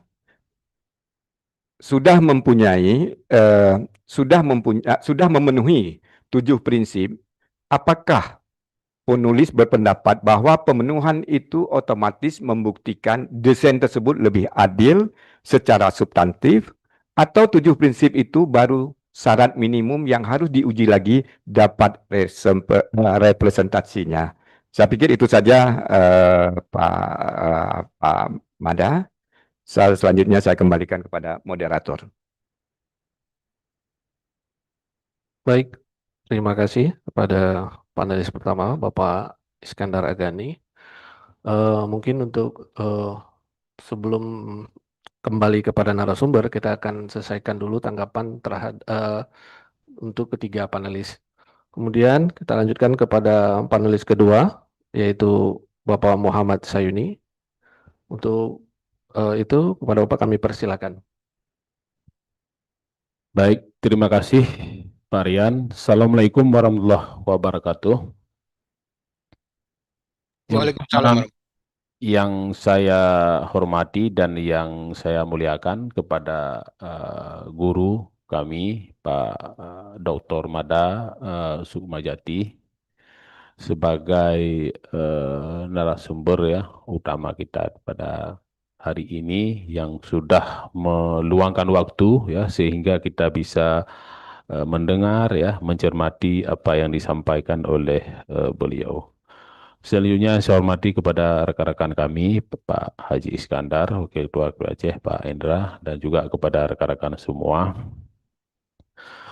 Memang dalam proses ya penataan daerah pemilihan ini hampir tiap priorisasi kami sebagai anggota KIP ya, baik di 2019 dan 2024 itu selalu memang pembicaraan terhadap dapil.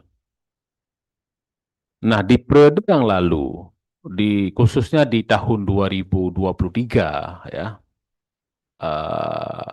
dan juga di 2018, itu yang diakomodir dapil ya oleh pimpinan di KPU, khusus daerah-daerah yang ada pemekaran. Baik daerah pemekaran kabupaten maupun daerah pemekaran kecamatan. Itu yang diakomodir khusus terkait dengan dapil yang ada di kabupaten kota. Nah, selanjutnya ada sedikit mungkin dalam proses pengusulan dapil yang sejogjanya masih saya di kabupaten itu sudah mendesain sedemikian rupa dapil kita ajukan itu sesuai dengan kondisi ya, memenuhi prinsip. Walaupun dapil yang sudah ada itu tidak memenuhi prinsip-prinsip yang sudah diatur, baik secara berkesinambungan, akses masyarakat dalam beraktivitas sehari-hari, akan tetapi prosesnya di tingkat atas itu masih tidak mau untuk ditentukan menjadi dapil pemilu untuk berikutnya. Kita sudah melaksanakan sosialisasi kepada seluruh pemangku kepentingan dan lain sebagainya, akan tetapi juga menjadi hal-hal yang belum terlaksana. Nah, walaupun dalam undang-undang memang disebutkan ada 16 bulan ya masa sebelum hari pemungutan suara penundaan dapil.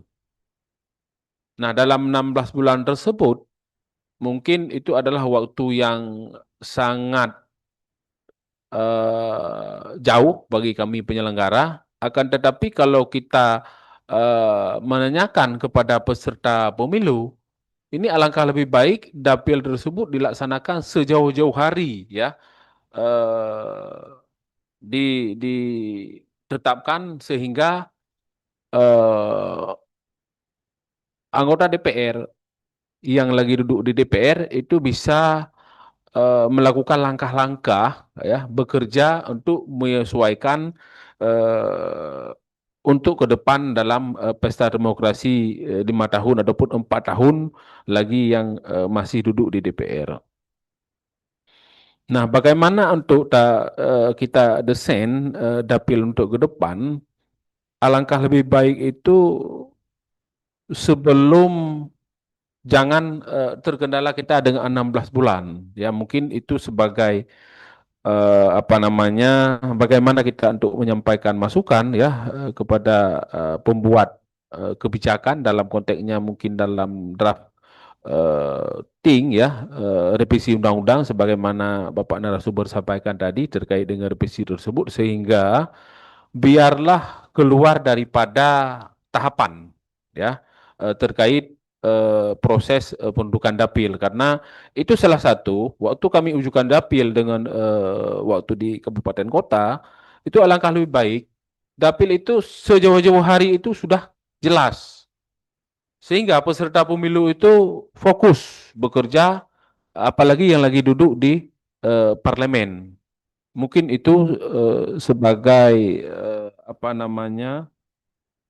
sedikit ya dari kami sebagai panelis ya mungkin menjadi gambaran itu salah satu yang menjadi terkendala, yang menjadi pertanyaan besar khususnya peserta pemilu. Mungkin itu demikian yang dapat saya sampaikan, saya kembalikan ke panelis. Baik, terima kasih kepada Bapak Muhammad Sayuni. Kemudian kita lanjutkan untuk panelis terakhir, panelis ketiga, yaitu Ketua Divisi Sosdikli Parmas KIP Aceh, Bapak Hendra Darmawan. Kepada Bapak kami persilakan. Assalamualaikum warahmatullahi wabarakatuh. Salam dan sejahtera buat kita semua. Oleh Allah Subhanahu wa Ta'ala pada hari ini telah memberikan kesempatan dalam acara bedah buku, yaitu terkait partisipasi dalam perancangan dapil dan alokasi kursi DPRD provinsi. Kalau di Aceh dinamakan dengan DPRA.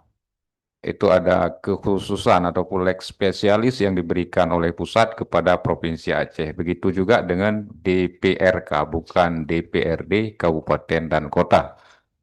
Namun sangat menarik sekali dari hasil penelitian ataupun hasil pengukuran yang tertuang di dalam buku seri 6 ini, yaitu terkait dengan partisipasi, Pak. Ada dua teori besar yang diangkat di dalam seri ke-6 ini. Yang pertama sekali adalah partisipasi politik, di mana partisipasi politik ini dia terlahir dari dua unsur. Yang pertama adalah sosialisasi dan yang kedua adalah pendidikan pemilih, sehingga menghasilkan partisipasi. Partisipasi masyarakat dalam menentukan suaranya di TPS pada hari H. Namun, sosialisasi ini, pendidikan politik ini, bukan hanya diberikan oleh penyelenggara pemilu, akan tetapi merupakan kerja kita bersama, baik pemerintah ataupun para stakeholder, ataupun masyarakat, komunitas, dan yang lebih besar partisipasinya yang dihasilkan oleh sosialisasi pendidikan pemilih ini adalah peserta pemilu itu sendiri. Dan saya tidak melihat dalam prinsip penataan dapil, karena teori yang kedua adalah penataan dapil ataupun perancangan dapil, prinsip-prinsip pendidikan baik yang dilakukan oleh penyelenggara pemilu ataupun yang dilakukan oleh peserta pemilu, di mana peserta pemilu ini menghasilkan presentase yang sangat besar dalam partisipasi masyarakat. Saya tidak melihat prinsip edukasi yang di mana ada beberapa prinsip dalam penadaan dapil. Mungkin prinsip edukasi baik kepada masyarakat seperti halnya penataan dapil yang telah disarankan oleh Sekretaris Komisi 1 DPRA tentang dapil mandiri, yaitu Sabang, Simelu, di mana mereka tidak tersentuh oleh pelaksanaan kampanye rapat umum, di mana kampanye rapat umum merupakan big campaign yang dilakukan oleh peserta pemilu.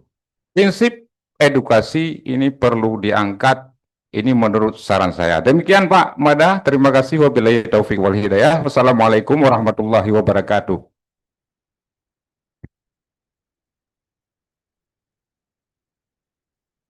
Baik, terima kasih kepada Bapak Hendra Darmawan.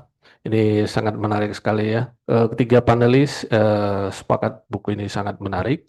Namun juga ada keresahan di masing-masing panelis terhadap proses penataan dapil di 2024 yang lalu dan bagaimana proses ini dapat diperbaiki atau dioptimalisasi untuk pemilu ke depan. Jadi sebelum kita masuk ke sesi tanya jawab, mungkin kami berikan kesempatan kepada Dr. Mada Supajati untuk menjawab keresahan dan kegelisahan dari para panelis tadi. Kepada Bapak kami persilakan. Baik, terima kasih Pak Rian. Terima kasih juga untuk Bapak-Bapak sekalian panelis yang tadi sudah memberikan kritik, masukan, komentar dari buku yang kami sudah susun ya. Mungkin saya akan mulai dari Pak Indra dulu ya, yang panelis ketiga. Memang partisipasi masyarakat ini menjadi sangat penting di dalam penataan dapil untuk mengimbangi atau untuk mengurangi dominasi dari partisipasi peserta pemilu yang pasti orientasinya dan motifnya berbeda dengan pemilih ya. Kalau orientasi peserta pemilu kan ya bagaimana dapil bisa didesain yang itu nanti partai saya menang, bahkan saya secara individual kandidat itu juga menang kan gitu. Kalau pada dasarnya karena kan memang kontestasi elektoral ini nggak ada yang peserta kontestasi elektoral yang kemudian tidak berusaha untuk menang. Nah, tapi memang tadi ini bisa dikaitkan dan memang belum banyak dieksplor ya di dalam buku ini terkait dengan peran dan fungsi KPU yang berkesinambungan ya, tidak terbatas dalam tahapan pemilu, yaitu selain pemutakhiran data pemilih adalah pendidikan pemilih. Nah, memang kemudian dalam proses mengembangkan pendidikan pemilih, saya kira saya setuju dengan Pak Indra untuk juga memasukkan pentingnya dapil ini. Tidak tadi ya sekedar untuk arena kontestasi elektoral, tapi juga untuk representasi politik. Tadi Pak Hendra ya kalau nggak salah ya menyampaikan terutama yang daerah apa tadi Pak yang 3T itu ya, yang tadi belum tidak terjamah oleh kampanye atau sosialisasi visi misi program peserta pemilu. Nah ini saya kira ide yang menarik yang memang belum sempat dieksplor banyak dan terima kasih tadi Pak Indra sudah mengingatkan. Saya kira ini bisa nanti ditindaklanjuti di dalam program-program pendidikan pemilih yang akan dikembangkan oleh KIP Aceh maupun oleh KPU di daerah yang lain ya. Soal materi pentingnya dapil, tapi sebenarnya dapil ini kan kalau kita kaitkan dengan representasi politik ini bisa dielaborasi lebih luas ya, soal tadi misalnya konstituensi, konsep konstituensi, konsep konstituen kan sekarang tadi kaitannya dengan petahana yang sekarang sedang menjabat dan kemungkinan akan nyalon kan juga terkait dengan politik gentong babi ya, barrel politics kalau di Jawa itu ada pokir. Di Provinsi Nanggro Aceh Darussalam juga ada Pak pokir Pak. Pak Arif tadi ada ya. Nah itu Ada. ya pokir itu kan sebenarnya juga bagian dari investasi terutama dari petahana ya untuk kemudian kampanye. Jadi nah itu saya kira nanti bisa Pak dikembangkan dalam materi pendidikan pemilih ya. Jadi materi pendidikan pemilih tidak sekedar dibatasi oleh sistem pemilu yang hanya salah satu unsurnya yaitu terbuka tertutup saja Pak. Tapi juga districting ini juga bisa menjadi materi pendidikan pemilih baik dalam sekali lagi untuk konteks elektoral maupun untuk pasca elektoral yang terkait dengan representasi politik. Kemudian untuk yang saya kembali ke Pak Iskandar ya, indikator saya lupa Pak di Sidalih itu memang belum ada indikator-indikatornya ya untuk semua prinsip ya, atau sudah ada ya, saya lupa itu kemarin. Dan saya nggak bisa mengakses kan untuk Sidalih. Jadi mungkin ini masukan dari KPU, tapi mungkin bisa lebih eksplisit lagi kalau memungkinkan di undang-undang pemilu kita yang baru nanti untuk mencantumkan indikator dari setiap prinsip itu. Ya misalnya tadi keberlangsungan itu indikatornya apa dan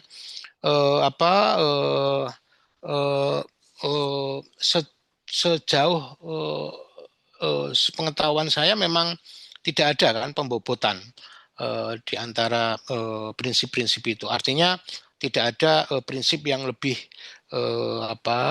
bobotnya lebih besar di dalam penilaian dibandingkan dengan prinsip yang lain. Nah, apakah ini kemudian nanti juga perlu diperjelas di dalam terutama si sistem daerah apa Mas Rian, kalau sistem informasinya si dapil ya atau apa? Tidak Di, pil. di dapil. Nah, sehingga kemudian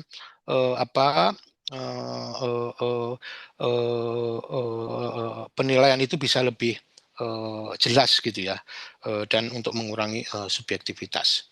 Jadi memang kesinambungan itu salah satu prinsip, Pak. Tadi kalau kita kaitkan dengan insentif kepada petahana, teori tadi itu memang masuk gitu ya. Cuman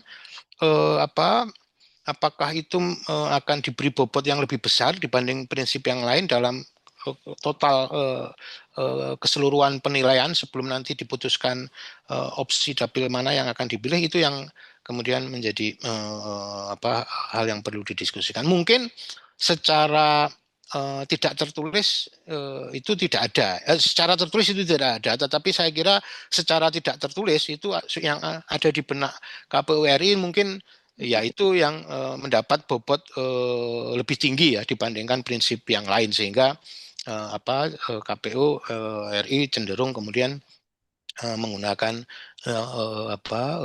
dapil yang lama atau memberi pembobotan yang lebih tinggi prinsip kesinambungan itu dibandingkan dengan yang lain, dan itu masuk akal, sehingga misalnya Jawa Barat dengan Bogor tadi, Kabupaten Bogor itu masih saja terjadi sampai 2024 yang lalu. Nah, ini saya kira mungkin tidak cukup ya kalau diskusi ini hanya melibatkan KPU atau KIP gitu ya di tingkat provinsi dan kabupaten kota, tapi juga seharusnya nanti bisa melibatkan KPU RI, karena pada akhirnya KPU di tingkatan nasional itu yang akan menentukan atau menetapkan daerah pemilihan. Jadi memang ini tricky ya Pak ya, tidak ada ukuran yang baku ya soal kesinambungan ini, dan karena demikian maka perlu dipikirkan instrumen yang lebih detail, yang lebih terukur lah untuk kemudian mengurangi nuansa subjektivitas ya yang besar gitu untuk menghitung total penilaian dari seluruh prinsip itu. Kemudian pecah dapil single dan lebih adil.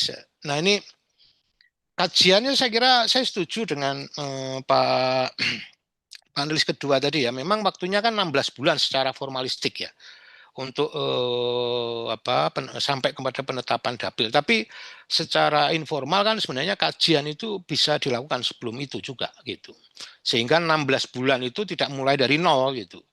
16 bulan itu sudah ada bahannya, kan kemudian tinggal menindaklanjuti untuk kemudian mematangkannya gitu. Nah, sekali lagi pelibatan masyarakat sipil dan terutama akademisi yang backgroundnya bervariasi ya, itu menjadi penting ya. Misalnya ahli demografi tadi ya, sosiolog, kemudian juga statistik kaitannya dengan komposisi penduduk dan seterusnya. Hal-hal yang sifatnya lebih teknokratis itu sebenarnya yang kita harapkan akan banyak muncul dari partisipasi masyarakat. Sekali lagi untuk mengimbangi tadi pertimbangan-pertimbangan yang sifatnya politis dari peserta pemilu, sehingga kalau uji publik ini hanya didominasi oleh peserta pemilu, sudah hampir bisa dipastikan pertimbangan yang banyak dipakai itu adalah sekedar pertimbangan politik ya. Sedangkan pertimbangan yang sifatnya teknokratis, ilmu pengetahuan itu kemudian menjadi semakin terpinggirkan kalau di dalam uji publik tidak kita dorong partisipasi masyarakat. Medan.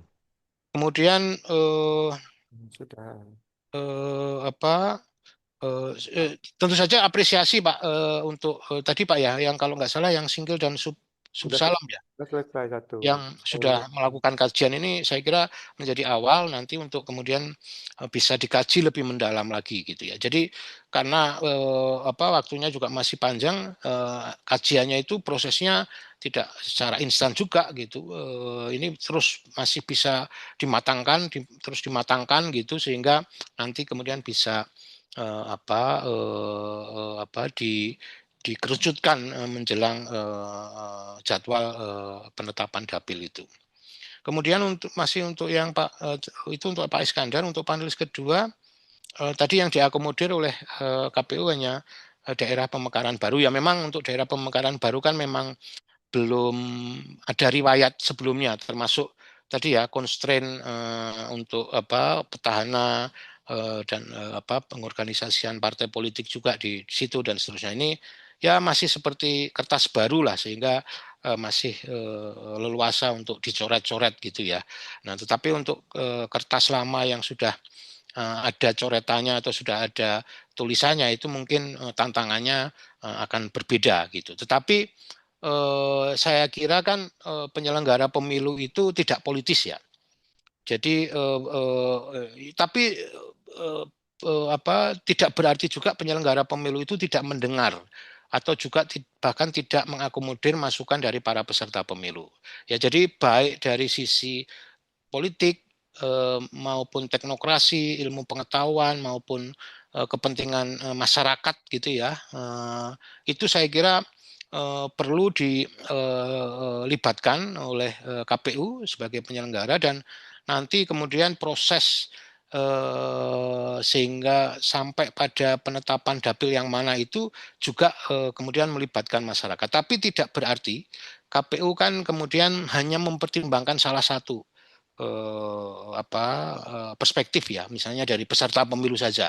Ya, nggak boleh itu, karena dengan demikian kan KPU sebenarnya sudah bias ya di dalam penyelenggaraan pemilu, dalam hal ini menentukan dapil, yaitu bias politik gitu.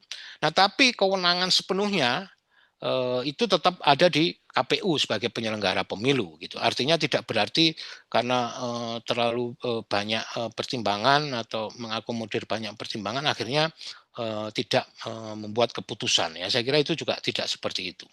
Yang penting prosedurnya kan sudah sesuai ya, dijalankan oleh undang-undang tadi ya, melibatkan sebanyak mungkin perspektif di dalam proses penataan desain dapil ini, dan kemudian dengan pertimbangan yang jelas gitu, itu kemudian akan diputuskan mana dapil yang akan digunakan.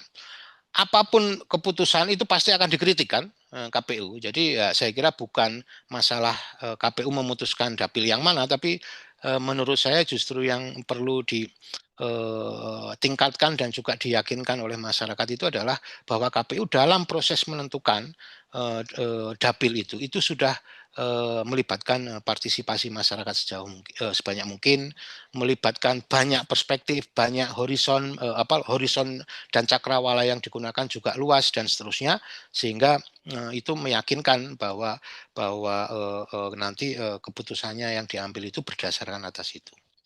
Saya kira itu ya untuk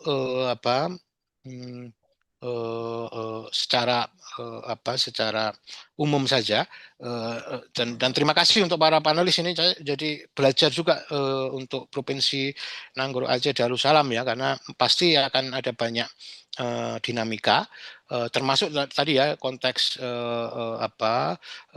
kelembagaan penyelenggara pemilu yang berbeda dengan daerah lain, peserta pemilu yang berbeda dengan daerah lain, ada partai lokal di sana. Kemudian mungkin juga karakter masyarakatnya yang agak berbeda dengan daerah yang lain dan seterusnya. Itu yang faktor-faktor yang saya kira juga akan sangat menentukan sejauh mana dapil itu kemudian akan diproses dan dihasilkan oleh KIP Aceh. Kira-kira begitu, Pak Rian. Baik, terima kasih Pak Mada. Mungkin kami menginformasikan bahwa saat ini Nanggro Aceh Darussalam itu sudah menjadi Provinsi Aceh itu Pak Mada. Baik, terima Sorry, kasih nggak update, ulang update. Karena saya terakhir ke Aceh itu udah lama, jadi nggak update. Jadi mudah-mudahan bisa nanti langsung. kami bisa mengundang secara langsung ya, Pak Iya, Hodam. biar update juga. Ini udah lama nggak update DPR, hanya partai lokalnya dan seterusnya. Oke, silakan dilanjut Pak Rian. Baik, terima kasih Pak Wad atas jawaban tadi. Kemudian kita Bapak Ibu yang kami hormati, kita akan memasuki sesi diskusi dan tanya jawab. Untuk kesempatan pertama kami akan berikan kepada peserta dan atau tamu undangan yang ada di Aula KIP Aceh. Kepada Bapak Ibu yang ingin bertanya atau berdiskusi, kami persilakan, kami berikan 3 penanya terlebih dahulu ya. Bagi yang ingin bertanya silakan langsung menunjukkan jari, kemudian langsung menanyakan. Ada yang bertanya Bapak Ibu? Baik, dari KIP Kota Banda Aceh ya. Kepada Bapak kami persilakan, langsung saja Pak. Singkat dan padat gitu Pak. Baik, terima kasih. Bismillahirrahmanirrahim. Assalamualaikum warahmatullahi wabarakatuh. Yang saya hormati pimpinan KIP Aceh selaku panelis pada acara yang berbahagia ini dan juga Bapak Dr. Relpol Mada Sukmajati selaku narasumber sekaligus pencipta ya atau penulis daripada buku terkait dengan partisipasi dalam perencanaan dapil dan alokasi kursi DPRD provinsi dan kabupaten kota pada pemilu tahun 2024 yang lalu.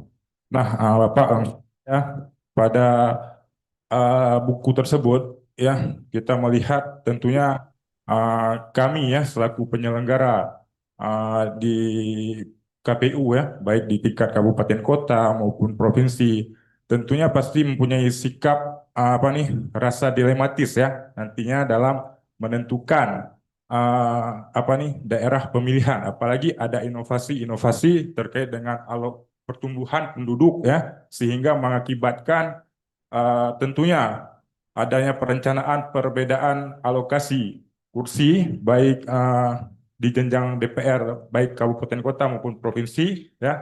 Jadi ini kan tentunya menjadi hal yang sangat dilematis bagi penyelenggara tentunya. Nah, oleh karena itu ya saya ingin menanyakan kepada Bapak selaku akademisi dan juga ilmuwan ya bagaimana upaya KPU ya KPU baik kabupaten kota maupun provinsi tentunya nanti dalam prinsip ya upaya untuk mencegah prinsip gerrymandering ya dalam penataan dapil ini supaya hal-hal tersebut kita siap dengan tegas tanpa harus memikirkan pasti ada pihak kelompok tertentu untuk yang akan nantinya merespon dengan hal negatif atau hal yang tidak baik terhadap hal-hal yang telah ditentukan oleh KPU dalam menentukan alokasi kursi maupun penataan dapil baru di berbagai tingkatan itu. Mungkin itu saja Bapak yang dapat saya tanyakan. Semoga menjadi pencerahan bagi kami penyelenggara pemilu di KPU di berbagai tingkatan. Demikian pimpinan. Wassalamualaikum warahmatullahi wabarakatuh. Waalaikumsalam warahmatullahi wabarakatuh. Terima kasih dari KIP Kota Banda Aceh. Kemudian kami menanyakan lagi, ada yang ingin bertanya? Mungkin dari Panwas, silakan Ibu dari Panwasli Provinsi Aceh. Terima kasih. Assalamualaikum warahmatullahi wabarakatuh. Yang terhormat narasumber kita, pimpinan KIP Aceh beserta jajaran, Panwasli Provinsi Aceh beserta jajaran dan para undangan yang tidak saya sebutkan namanya satu persatu. Terima kasih moderator atas kesempatannya. Mungkin karena lembaga kita pengawas ya, mungkin lebih banyak saran perbaikan ya. Mungkin setelah saya mendengar hasil bedah buku dan saya sempat membaca juga sekilas, saya melihat ada problem yang sama di beberapa daerah dengan Aceh, terutama tadi misalnya tidak cocoknya, tidak sinkron, misalnya peta pengaturan antara misalnya Bogor dengan Cianjur ya. Hal itu juga pasti terjadi di Aceh. Oleh karena itu mungkin ada beberapa saran dari saya untuk perbaikan ke depan sebagai pertimbangan tentunya kepada penulis dan teman-teman dari KPU tentang penataan dapil ini. Karena ini kan seperti membuat grand design baru berdasarkan evaluasi pemilu 2024 ya. Berdasarkan juga problem-problem yang sudah ditemukan dan analisis ketimpangan-ketimpangan yang ditemukan di lapangan dan analisis akademisnya. Yang pertama adalah bahwa pengaturan dapil itu harus mempertimbangkan yang pertama letak geografis tadi. Sebagai contoh tadi antara Bogor dan Cianjur. Jadi ini harus menjadi menjadi bahan analisis teman-teman supaya pemilihan ke depan itu lebih dimudahkan ya, lebih dimudahkan meskipun dalam pengaturan itu mungkin ada domplengan kepentingan politik dari parpol misalnya ya, tapi kita sebagai penyelenggara harus melihat ini sebagai satu efektivitas yang juga menghemat anggaran negara. Kemudian kepadatan penduduk, tentunya ini menjadi bahan pertimbangan untuk daerah-daerah yang kepadatannya tinggi dengan yang rendah itu seperti apa. Kemudian harus melihat juga kos politik. Kita tahu bahwa pergerakan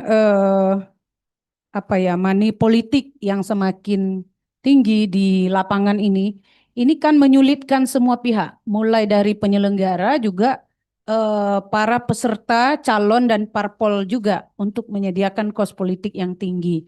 Jadi bagaimana ini mungkin ketika ada nanti uji publik atau diskusi berikutnya, parpol-parpol ini diundang, pendapatnya diminta karena mereka adalah pelaksana ya, orang yang sangat membutuhkan informasi ini dan kita mungkin bisa menyerap kondisi-kondisi secara real dari parpol, dari calon-calon yang sudah pernah bertarung sehingga itu menjadi pembelajaran baru untuk desain berikutnya.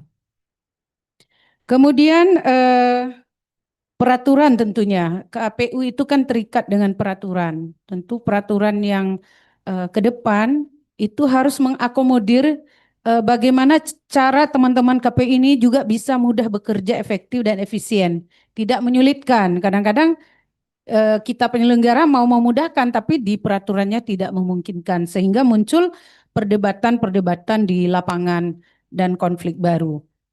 Kemudian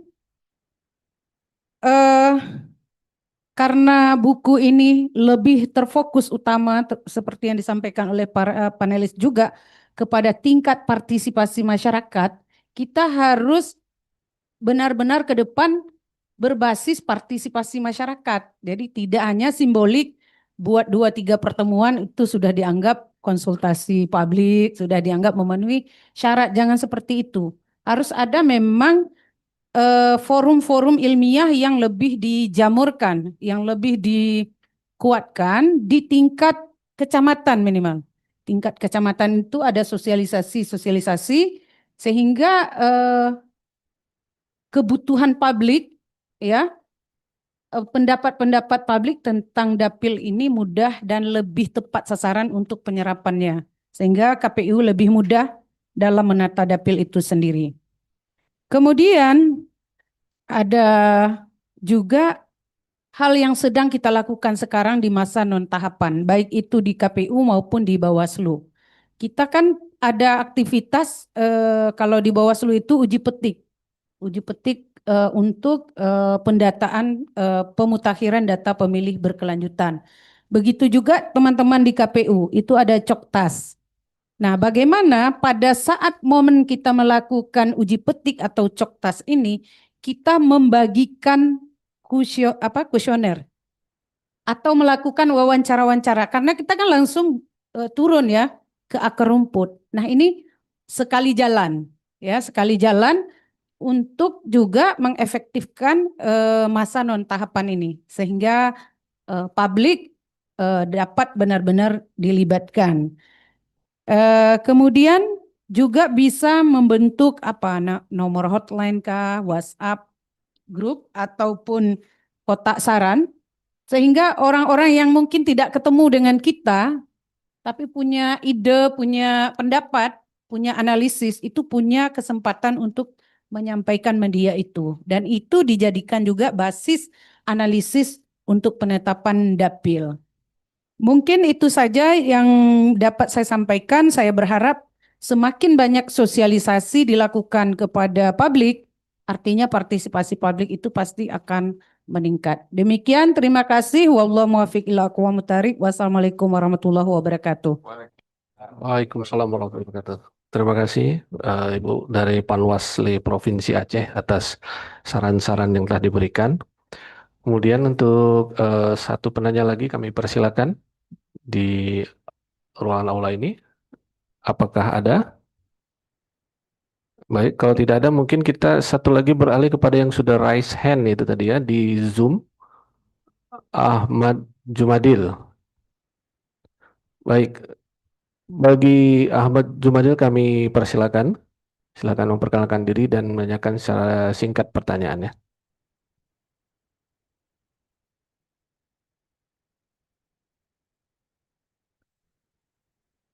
Belum terdengar suaranya?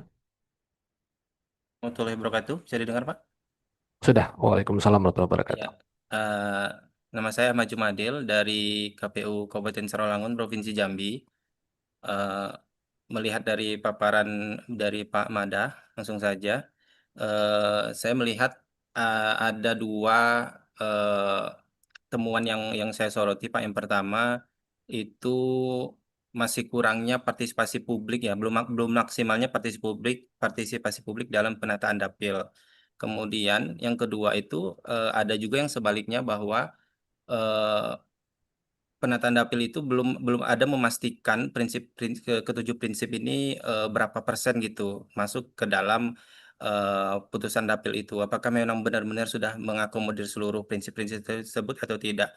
Bagi saya ini agak bertolak belakang. Kenapa? Karena eh, pada prakteknya yang kami alami di sini, ketika kita mengajak publik untuk berpartisipasi, itu pemahaman publik memang belum maksimal gitu mengenai apa itu dapil gitu. Jadi kebanyakan publik itu mengusulkan sesuatu yang malah bertentangan dengan prinsip-prinsip penataan dapil.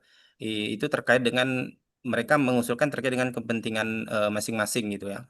Terkait dengan baik itu dari partai politik maupun itu dari tokoh masyarakat. Nah, dari dua konflik prinsip ini itu dari Pak Mada itu bagaimana apa yang harusnya didahulukan itu? Apakah partisipasi publiknya yang harus maksimal, tetapi bertentangan dengan prinsip-prinsip penataan dapil, atau memang kita prinsip penataan dapilnya yang harus maksimal, tapi partisipasi publiknya masih kurang. Karena kita akui pemahaman publik ini sangat sulit, Pak ya, walaupun kita sudah sosialisasi, karena untuk mensosialisasikan mengenai dapil ini tidak semudah mensosialisasikan kenapa kita harus mencoblos gitu. Ini agak rumit seperti itu. Nah, kemudian seberapa besar yang dari Pak Mada dapatkan dari penelitian ini, seberapa besar efektivitas dari mekanisme uji publik yang dilakukan oleh KPRI, mekanisme uji publik yang sudah ditetapkan oleh KPRI ini pada pemilu-pemilu sebelumnya ini terhadap eh, eh, menjadi instrumen pencegahan dari apa namanya gerrymandering atau ketidakseimbangan alokasi kursi gitu. Karena ada kasus-kasus tertentu di daerah, katakanlah di daerah kami itu ada suatu daerah yang kalau dia dipecah dapilnya dengan daerah lain, itu dia tidak memenuhi batas minimal alokasi kursi. Tapi kalau digabung, ketimpangannya sangat jauh, sehingga dia berpotensi nggak juga dapat suara gitu. Nggak juga dapat, daerahnya itu nggak juga dapat perwakilan gitu di DPRD gitu. Nah, seperti itu. Itu seperti apa tanggapan dari Pak Dr. Mada? Terima kasih. Wassalamualaikum warahmatullahi wabarakatuh. Waalaikumsalam warahmatullahi wabarakatuh. Ini saya melihat masih ada satu raise hand atau kita berikan kesempatan kepada yang sudah raise hand satu lagi biar sekalian nanti dijawab oleh narasumber. Kepada ini siapa tadi? Ya, kepada Bapak kami persilakan, mohon perkenalkan diri, Pak. Pegawai Panwasli, saudara. Izin, Assalamualaikum warahmatullahi wabarakatuh. Yang saya muliakan Bapak Ibu pimpinan yang telah berhadir di langsung, kemudian para peserta, Zumin dan Zumiyahnya juga. Izin Pak Dr. Mada, saya sebenarnya ingin mengetahui di penelitian Bapak, apakah ada cerita-cerita sukses dari hasil advokasi yang disampaikan oleh masyarakat terkait dengan perubahan dapil yang kemudian diakomodir oleh penyelenggara, khususnya oleh KPU. Makanya saya menanyakan itu kesediaan penyelenggara dalam mengakomodirnya. Nah, karena yang paling dikhawatirkan dari tidak adanya action itu, legitimasi tentunya legitimasi rakyat dari penggunaan meaningful participation akhirnya kan jadi semu dan juga tentu itu berakibat pada hopelessnya di masyarakat. Nah, ini tentu penting untuk kami tanyakan juga karena di Aceh Utara juga memiliki satu problematika yang sama, tantangan seperti yang disampaikan oleh dua panelis tadi dari KIP Provinsi Aceh, bahwa terdapat tantangan dalam penentuan dapil ini. Nah, kemudian sisi yang lain juga kan sekarang lagi gencar-gencarnya kampanye untuk memilih akamsi gitu kan. Nah, akamsi ini kalau di Aceh itu disebut dengan ado gitu, awak draw only kan. Sehingga takutnya nanti ketika masyarakat memberikan partisipasi ditolak secara sistem atau dipaksa secara sistem tertutup, maka ada keterbelahan si pemilih representatif mereka antara masyarakat dalam wilayah dapil itu dengan DPR atau keterwakilan mereka di DPRK kabupaten kota ya. Nah, mungkin itu sih yang ingin ditanyakan, lebih ke cerita sukses tentang kesediaan penyelenggaranya itu dalam mengakomodir makna dari meaningful participation masyarakat itu tadi sendiri. Itu saja, terima kasih, saya kembalikan. Assalamualaikum warahmatullahi wabarakatuh. Waalaikumsalam warahmatullahi wabarakatuh. Terima kasih. Ini ada 4 pertanyaan, 3 pertanyaan dan 1 saran dari Panwasli Provinsi Aceh. Mungkin kami mintakan tanggapan dan jawaban juga kepada narasumber. Kepada Pak Mada kami persilakan. Oke, mungkin saya akan mulai dari yang terakhir dulu ya, yang masih saya ingat dengan baik. Dari 4 provinsi ini, saya tertarik salah satunya itu dengan exercising yang dilakukan oleh Sulawesi Selatan. Ya, jadi karena kami waktu itu juga menyelenggarakan FGD di KPU Sulawesi Selatan, dan sebenarnya menurut KPU Sulawesi Selatan dari sisi kriteria atau prinsip tadi itu sebenarnya sudah berkembang dan berubah itu di pemilu 2019. Ya. Bahkan mungkin ada ya kalau di 2014 mungkin belum terlalu kelihatan, tapi sebenarnya sudah mulai sangat kelihatan jelas itu sejak 2019. Makanya di 2024 KPU Sulawesi Selatan dengan sangat yakin, karena mereka juga sudah melakukan kajian sejak lama untuk menawarkan 2 opsi rancangan dapil yang sama sekali berbeda dengan dapil di 2019. Ya, meskipun akhirnya KPU kemudian mengembalikan lagi ya KPU RI ya dengan dapil yang sama di 2019. Tapi ya itu saya kira itu kemenangan dari KPU RI juga gitu. Tapi yang saya apresiasi adalah bahwa sudah ada upaya serius untuk melakukan kajian, untuk melakukan studi yang mendalam dan juga melibatkan akademisi di Sulawesi Selatan sana dengan data, dengan simulasi yang sangat baik gitu, sehingga kemudian berbasis itu KPU Sulawesi Selatan menawarkan 2 opsi yang sama sekali berbeda dengan dapil sebelumnya. Nah, saya kira lesson learn-nya itu, bahwa kemudian KPU RI kemudian tetap menetapkan dapil yang di 2019 menjadi untuk dapil 2024, yaitu kewenangan KPU RI dengan segala pertimbangannya kan. Sehingga itu menurut saya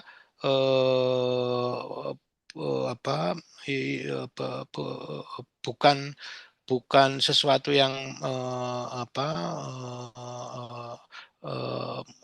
ya itu menarik, tapi menurut saya jauh lebih menarik adalah tadi pengalaman, upaya, concern dari penyelenggara pemilu di daerah untuk memikirkan ya desain dapil yang lebih memenuhi prinsip-prinsip itu sudah dioptimalkan. Saya kira itu lesson learn-nya, Pak. Jadi terlepas dari pertimbangan-pertimbangan yang kemudian dipakai oleh KPU RI, itu saya kira apa yang sudah dilakukan oleh KPU daerah dalam hal ini kasus Sulawesi Selatan itu sudah sangat optimal ya di dalam menjalankan tugas untuk menyiapkan dapil di provinsi maupun di kabupaten kota. Itu untuk penanya yang tadi Pak siapa tadi Pak? Ya, kemudian yang terkait dengan penanya pertama dan dari mana tadi Jambi ya?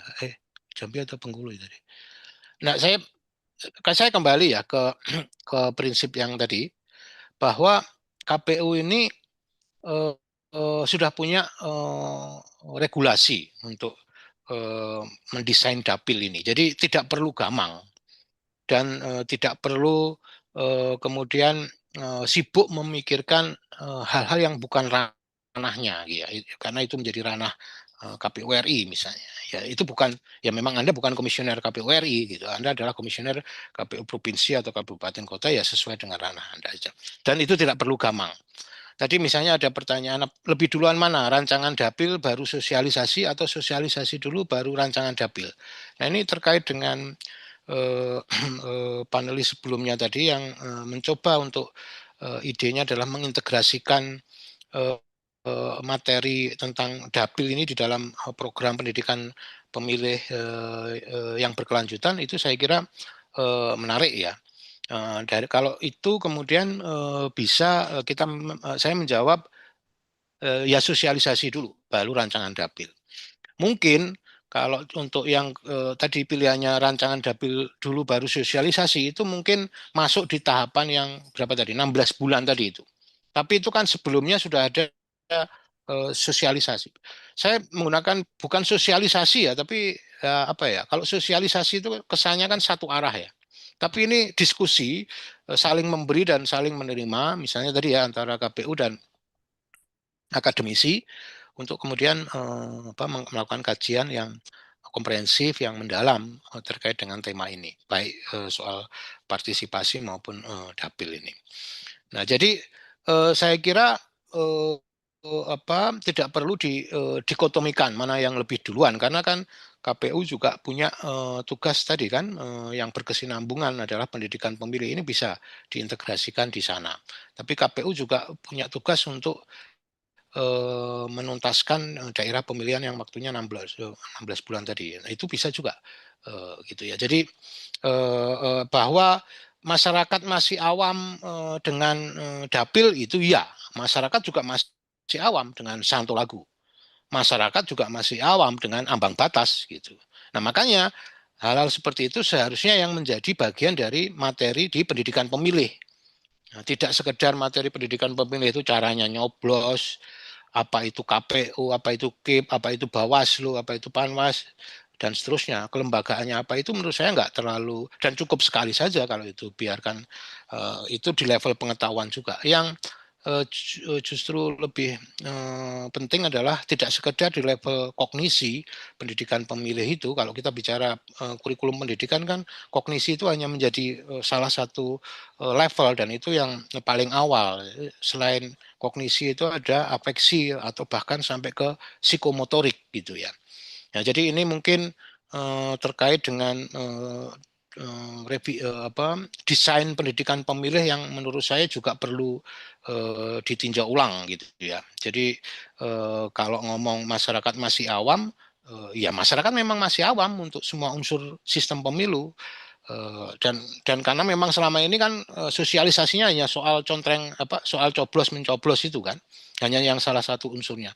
Nah ya, Karena KPU punya tugas itu ya harus yang unsur-unsur yang lain harus menjadi bagian dari pendidikan pemilih. Tidak bisa kemudian, wah ini masyarakat udah nggak mampu ya berpikir tentang dapil ya, nggak usahlah menjadi materi dari pendidikan pemilih loh, itu malah kalau yang sudah tahu itu jangan diperbanyak di pendidikan pemilih, justru yang diperbanyak itu yang belum tahu, belum punya skill dan seterusnya. Jadi mungkin ini nanti kaitannya dengan kurikulum ya di dalam program pendidikan pemilih yang dikembangkan oleh KPU ya, yang secara berkesinambungan itu apa saja yang harus disampaikan ya. Sekali lagi kalau soal pendidikan pemilih, pendidikan itu kata-kata sosialisasi itu menjadi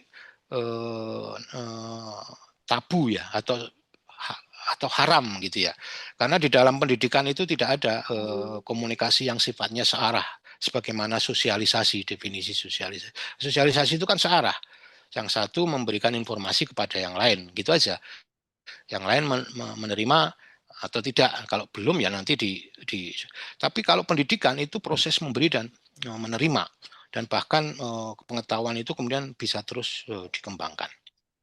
Dan untuk penanya pertama tadi juga saya kira tidak perlu gamang. Ini saya kira KPU daerah itu sudah jelas kan SOP-nya di dalam regulasi. Ada prinsip-prinsip itu yang harus dipenuhi. Tadi ya Pak, mungkin untuk kalaupun di tingkat KPU RI belum ada indikator, itu ke KPU daerah bisa berinovasi dengan menyusun indikator sendiri untuk masing-masing prinsip gitu ya. Kan itu juga tidak bertentangan dengan undang-undang, sepanjang belum ada yang melarang kan boleh. Artinya inovasi untuk membantu keputusan yang sifatnya objektif, yang sifatnya tidak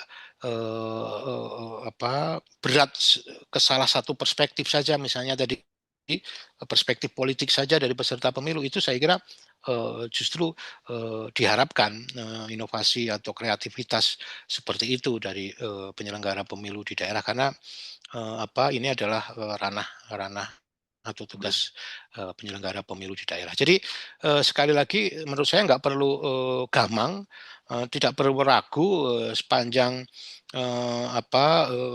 regulasi dipenuhi, kemudian ada inovasi, misalnya tadi dengan simulasi, kolaborasi dengan akademisi, data yang komprehensif dan seterusnya, saya kira itu yang membuat kita tidak perlu gamang dan ragu gitu. Nah, terakhir yang terkait dengan Bawaslu tadi ya, Bawaslu saya kira juga bisa membantu proses pengawasannya dengan lebih punya instrumen yang jelas gitu di dalam pengawasan, karena ya selama ini kan di uji publik ya Bawaslu juga pasif aja kan.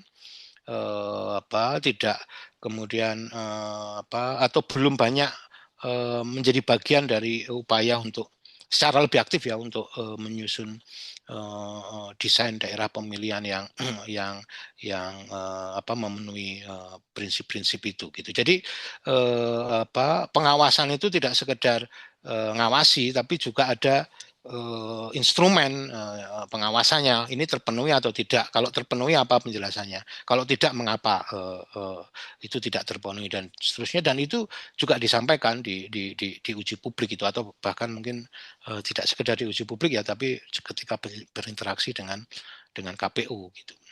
Nah, jadi saya kira dengan peran Bawaslu juga KPU nanti kemudian bisa lebih matang, lebih komprehensif, lebih akademik atau ilmiah gitu ya di dalam dan lebih tentu saja legal formalistik gitu kan pendekatan Bawaslu kan di dalam menyiapkan daerah pemilihan ini. Jadi saya kira itu ya, tidak perlu gamang sepanjang aturan terpenuhi, ada inovasi berupa exercising data, simulasi dan seterusnya, melibatkan partisipasi masyarakat sipil. Saya kira KPU harus tetap punya kepercayaan diri ya untuk mewujudkan partisipasi masyarakat yang berkualitas atau meaningful tadi ya istilahnya, maupun untuk membangun desain daerah pemilihan yang bisa seoptimal mungkin memenuhi prinsip-prinsip yang sudah ada di regulasi. Saya kira begitu, Pak Rian, respon dari saya. Baik, terima kasih kepada Pak Mada atas jawaban dan tanggapannya. Mungkin sebelum kita masuk ke closing statement, apakah masih ada yang ingin bertanya, terutama di Zoom meeting? Baik, sepertinya sudah cukup ya. Baik, Bapak Ibu peserta sekalian, ya, sebelum kita mengakhiri kegiatan ini, kami mohon kepada narasumber dan juga para panelis untuk dapat menyampaikan closing statement atau pesan penutup 1 atau 2 menit. Untuk kesempatan pertama kami persilakan kepada narasumber Pak Mada Sukmajati. Oke ya, saya kira dari diskusi kita saya bisa menangkap beberapa poin, tapi mungkin satu yang berkesan tadi ya soal peran KPU dalam mendesain dapil ya. Saya kira penyelenggara pemilu ini kan sudah direkrut melalui proses rekrutmen yang panjang, sehingga tadi tidak perlu gagap, tidak perlu ragu, tidak perlu mempersulit diri sendiri lah kira-kira begitu, karena SOP-nya sudah jelas. Tetapi tentu saja selain SOP kita berharap tadi inovasi, kreativitas yang kemudian dikembangkan sepanjang itu tidak melanggar regulasi. Karena bagaimanapun juga peran KPU daerah atau KIP itu juga sangat besar ya di dalam upaya kita bersama untuk mewujudkan pemilu yang berintegritas. Nah, dalam kesempatan terakhir ini saya mengucapkan sekali lagi terima kasih banyak atas acara ini untuk KIP Aceh, luar biasa sekali. Banyak hal yang mungkin belum tuntas dan itu memang biarkan berproses untuk kemudian akan menuntaskan sendiri. Tetapi yang jelas adalah sebagai penyelenggara pemilu itu harus firm ya, harus pasti begitu, tidak berpihak, mandiri, dan caranya adalah dengan tadi melibatkan partisipasi masyarakat seluas mungkin, melibatkan perspektif seluas mungkin, termasuk adalah yang sifatnya teknokratis ya. Belum lama ini kan KPU RI juga membedah buku matematika pemilu itu. Nah, waktu itu saya sampaikan kalau KPU RI atau KPU daerah itu gamang, ketika membuat kajian nanti dikira atau dianggap terlalu menggunakan perspektif politik atau justru tidak anti terhadap perspektif politik, ya sudah pakai saja rumus-rumus atau formula-formula di dalam matematika, termasuk di dalam mendesain dapil ini kan formulanya secara matematis kan sudah ada. Nah, berbasis itu saja nanti awal itu yang kemudian bisa dikembangkan ya. Tahapan-tahapannya kan juga sudah jelas ya, menentukan jumlah kursi, kemudian membagi wilayah menjadi dapil, mengalokasikan berapa kursi di setiap dapil, itu udah ada itu formula-formula matematikanya. Misalnya kuota atau pakai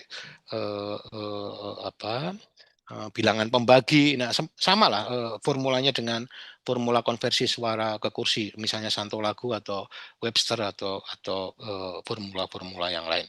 Nah, sepanjang itu yang digunakan, saya kira aman itu KPU, dan beban bahwa ini terlalu politis atau sebaliknya terlalu apolitis itu kemudian bisa berkurang kalau menggunakan matematika di dalam pemilu.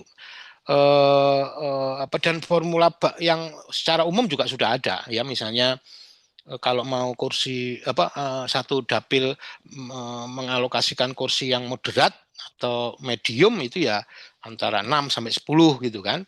di bawah itu ya dapil itu terlalu under representation, tapi kalau di atas itu terlalu over representation sehingga nanti malapportionment-nya atau ketidakseimbangannya itu akan semakin tinggi kalau over representation itu. Saya kira banyaklah matematika pemilu yang kemudian bisa digunakan untuk membantu Bapak Ibu penyelenggara pemilu di tingkat daerah untuk mendesain daerah pemilihan secara lebih ilmiah gitu ya, secara lebih akademis begitu ya. Nah tentu saja kolaborasi dengan akademisi saya selalu mendorong ini itu terus perlu diperkuat. Saya kira begitu closing statement dari saya Pak Rian. Terima kasih sekali lagi untuk KIP Aceh. Baik, terima kasih kepada narasumber kita. Kita berikan tepuk tangan yang meriah dulu. Baik, untuk selanjutnya closing statement dari para panelis. Untuk pertama dari panelis pertama Bapak Iskandar Agani. Baik, terima kasih.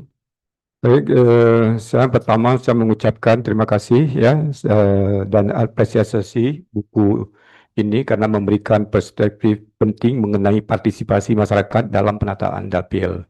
Saya juga menyarankan agar pada edisi berikutnya penulis mengangkat studi kasus daerah yang memiliki kekhususan. Seperti Aceh berdasarkan Undang-Undang Pemerintah Aceh Nomor 11 Tahun 2006.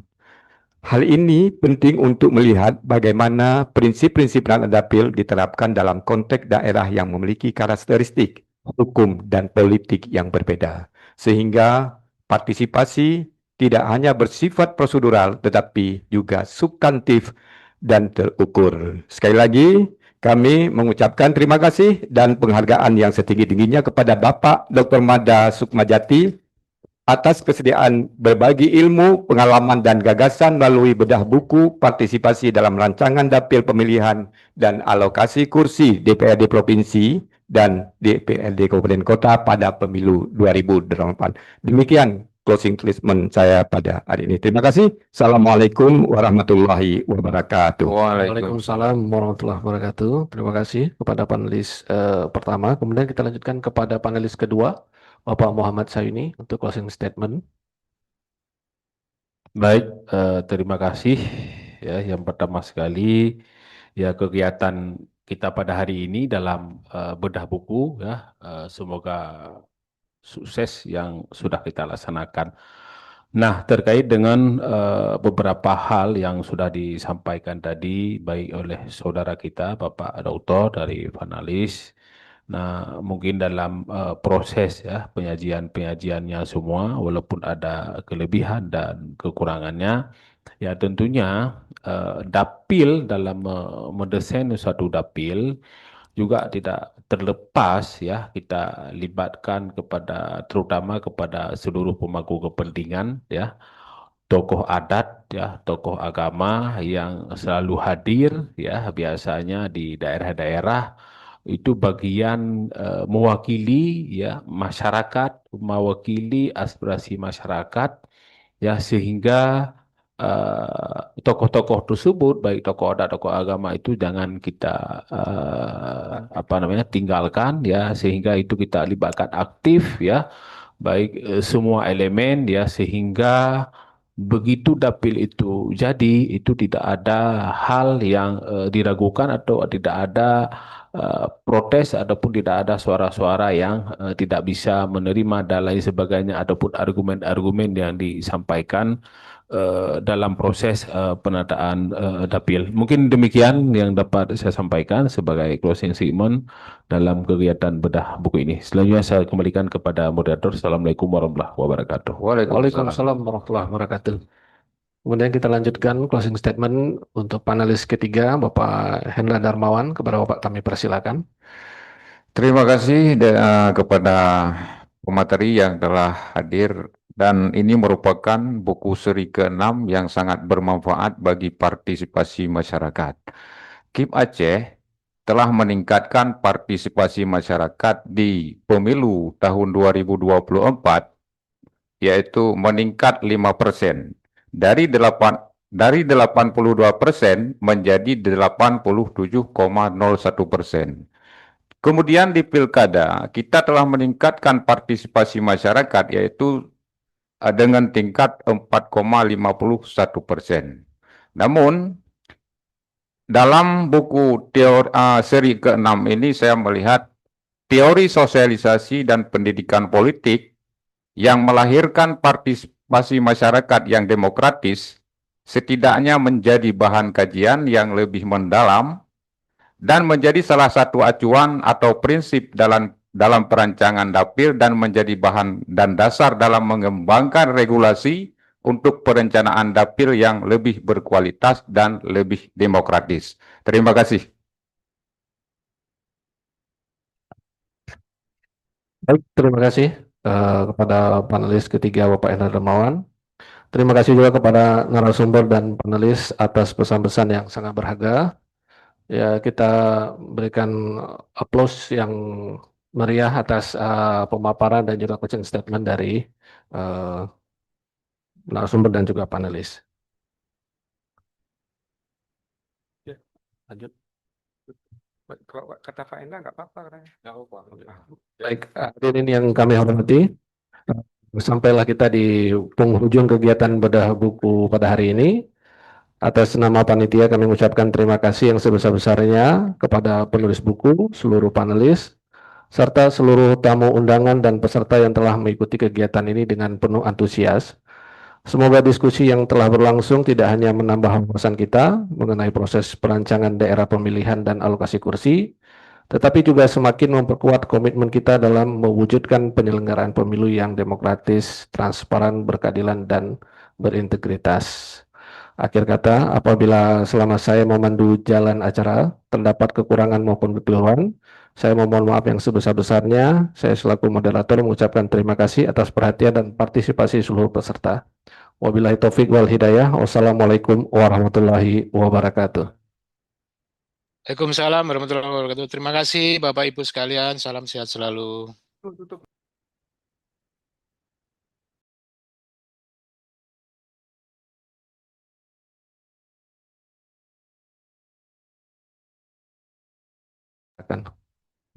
Baik, terima kasih. Assalamualaikum warahmatullahi wabarakatuh. Alhamdulillah, puji syukur pada Allah, selawat dan salam kepada Rasulullah. Yang tentu ya, saya tidak lagi memberikan penghormatan secara satu persatu, namun takzim dan terima kasih tak terhingga, terutama sekali kepada Pak Dr. Mada, ya, Sukmajati, ya, yang telah memberikan sajiannya yang luar biasa dari sejak pukul 10 tadi, ya, kira-kira kita sudah 4 jam, ya, kita sama-sama ya ikut pada acara bedah buku, ya, yaitu partisipasi dalam perancangan dapil dan alokasi kursi DPRD provinsi dan DPRD kabupaten kota pada pemilu tahun 2024. Ini adalah sesuatu yang luar biasa dan kami tentu ini akan medium ini ya menjadikan sebagai wahana untuk memperdalam ya khasanah ya dari proses dan dalam melakukan rancangan dan penataan dapil di masa yang akan datang. Tentu terima kasih tak terhingga kepada para panelis ya yang merupakan sebagai bagian ya dari penyelenggara pemilu dan pilkada di Aceh dan notabene sebagai anggota dan wakil ketua langsung ya Pak Iskandar Agani, kemudian Pak Muhammad Sayuni, Pak Hendra Darmawan ya, terima kasih ya tak terhingga dan ini adalah menjadi bagian terpenting ya dari apa yang dilakukan pada hari ini dan ini tentu akan memberikan sesuatu yang luar biasa yang baik terhadap lembaga KIP itu sendiri. Tentu ya rekan sejawat kami dari Panwasli Provinsi Aceh ya yang pada ini kesempatan ini dihadiri oleh Bu Meta ya. Alhamdulillah kita selama ini ya telah sama-sama melaksanakan baik dalam proses tahapan pemilu dan pilkada maupun di luar dari tahapan ya. Kita ya terus ya bekerja maksimal dan ini adalah kolaborasi yang luar biasa termasuk dalam proses PDPB ya Panwasli ya senantiasa ikut serta ya mendukung dan memberikan sokongan terhadap proses kerja-kerja penyelenggara dalam hal ini KIP Aceh itu sendiri. Dari pihak DRKA ya, Dinas Registrasi Kependudukan Aceh ya, selalu ikut serta mendampingi kami ya, tidak hanya dalam proses pemutakhiran data pemilih ya, tapi juga lebih dari itu ya pihak DRKA Aceh ya ikut serta mendukung terhadap segala kegiatan yang dilaksanakan oleh KIP Aceh. Terima kasih tak terhingga. Kemudian dari Kesbangpol ya Provinsi Aceh ya, alhamdulillah karena ini memang kami sering menyebutkan mitra sejati ya, karena ruang dan kita tetap berlindung di bawah Kesbang ya, dan ini adalah sesuatu yang luar biasa, selalu ikut serta mendukung dan membantu kami ya, terima kasih ya tak terhingga. Khusus ya teristimewa kepada rekan-rekan ya, rekan-rekan kami baik di yang hadir di sini maupun yang hadir secara luring ya, secara daring ya, teman-teman KIP Kabupaten Kota yang selama ini ya kita telah bekerja maksimal ya, tentu lebih dan kurang dengan proses dan segala dinamika yang ada, ini adalah menjadi catatan buat kita dan menjadi bahan evaluasi buat kita bersama dalam rangka meneguhkan demokrasi Aceh yang lebih bermartabat, yang lebih baik ya di masa yang akan datang. Saya tentu secara pribadi dan secara lembaga ya mengucapkan terima kasih kepada kita semuanya ya. Ya. Terima kasih juga kepada rekan-rekan dari Panwasli Kabupaten Kota ya yang hanya bisa hadir secara daring ya. Kiranya teman-teman ya akan terus membersamai teman-teman kami di KIP Kabupaten Kota ya. Saya yakin dan percaya teman-teman Panwasli ya akan selalu beriringan dengan teman-teman penyelenggara teknis dalam hal ini KIP Kabupaten Kota ya. Alhamdulillah selama ini pun telah melakukan sebuah kerjasama yang baik ya. Dan kiranya ke depan kita akan lebih kokoh ya dalam upaya kita bersama, ikhtiar kita bersama dalam membangun demokrasi Aceh khususnya dan demokrasi Indonesia pada umumnya.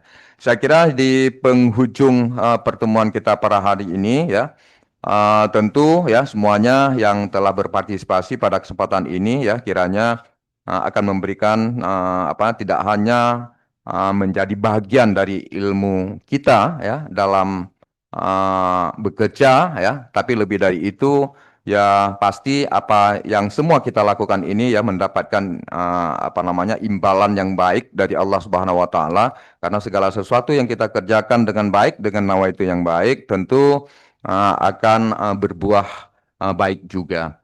Kami kira demikian ya. Terima kasih sekali lagi. Mohon maaf atas segala kekurangan dengan mengucapkan alhamdulillahirabbil alamin. Partisipasi bedah buku, partisipasi dalam perancangan dapil dan alokasi kursi DPRD Provinsi dan DPRD Kabupaten Kota pada pemilu 2024 yang diselenggarakan oleh KIP Aceh dengan ini saya nyatakan ditutup. Billahi taufiq wal hidayah. Wassalamualaikum warahmatullahi wabarakatuh.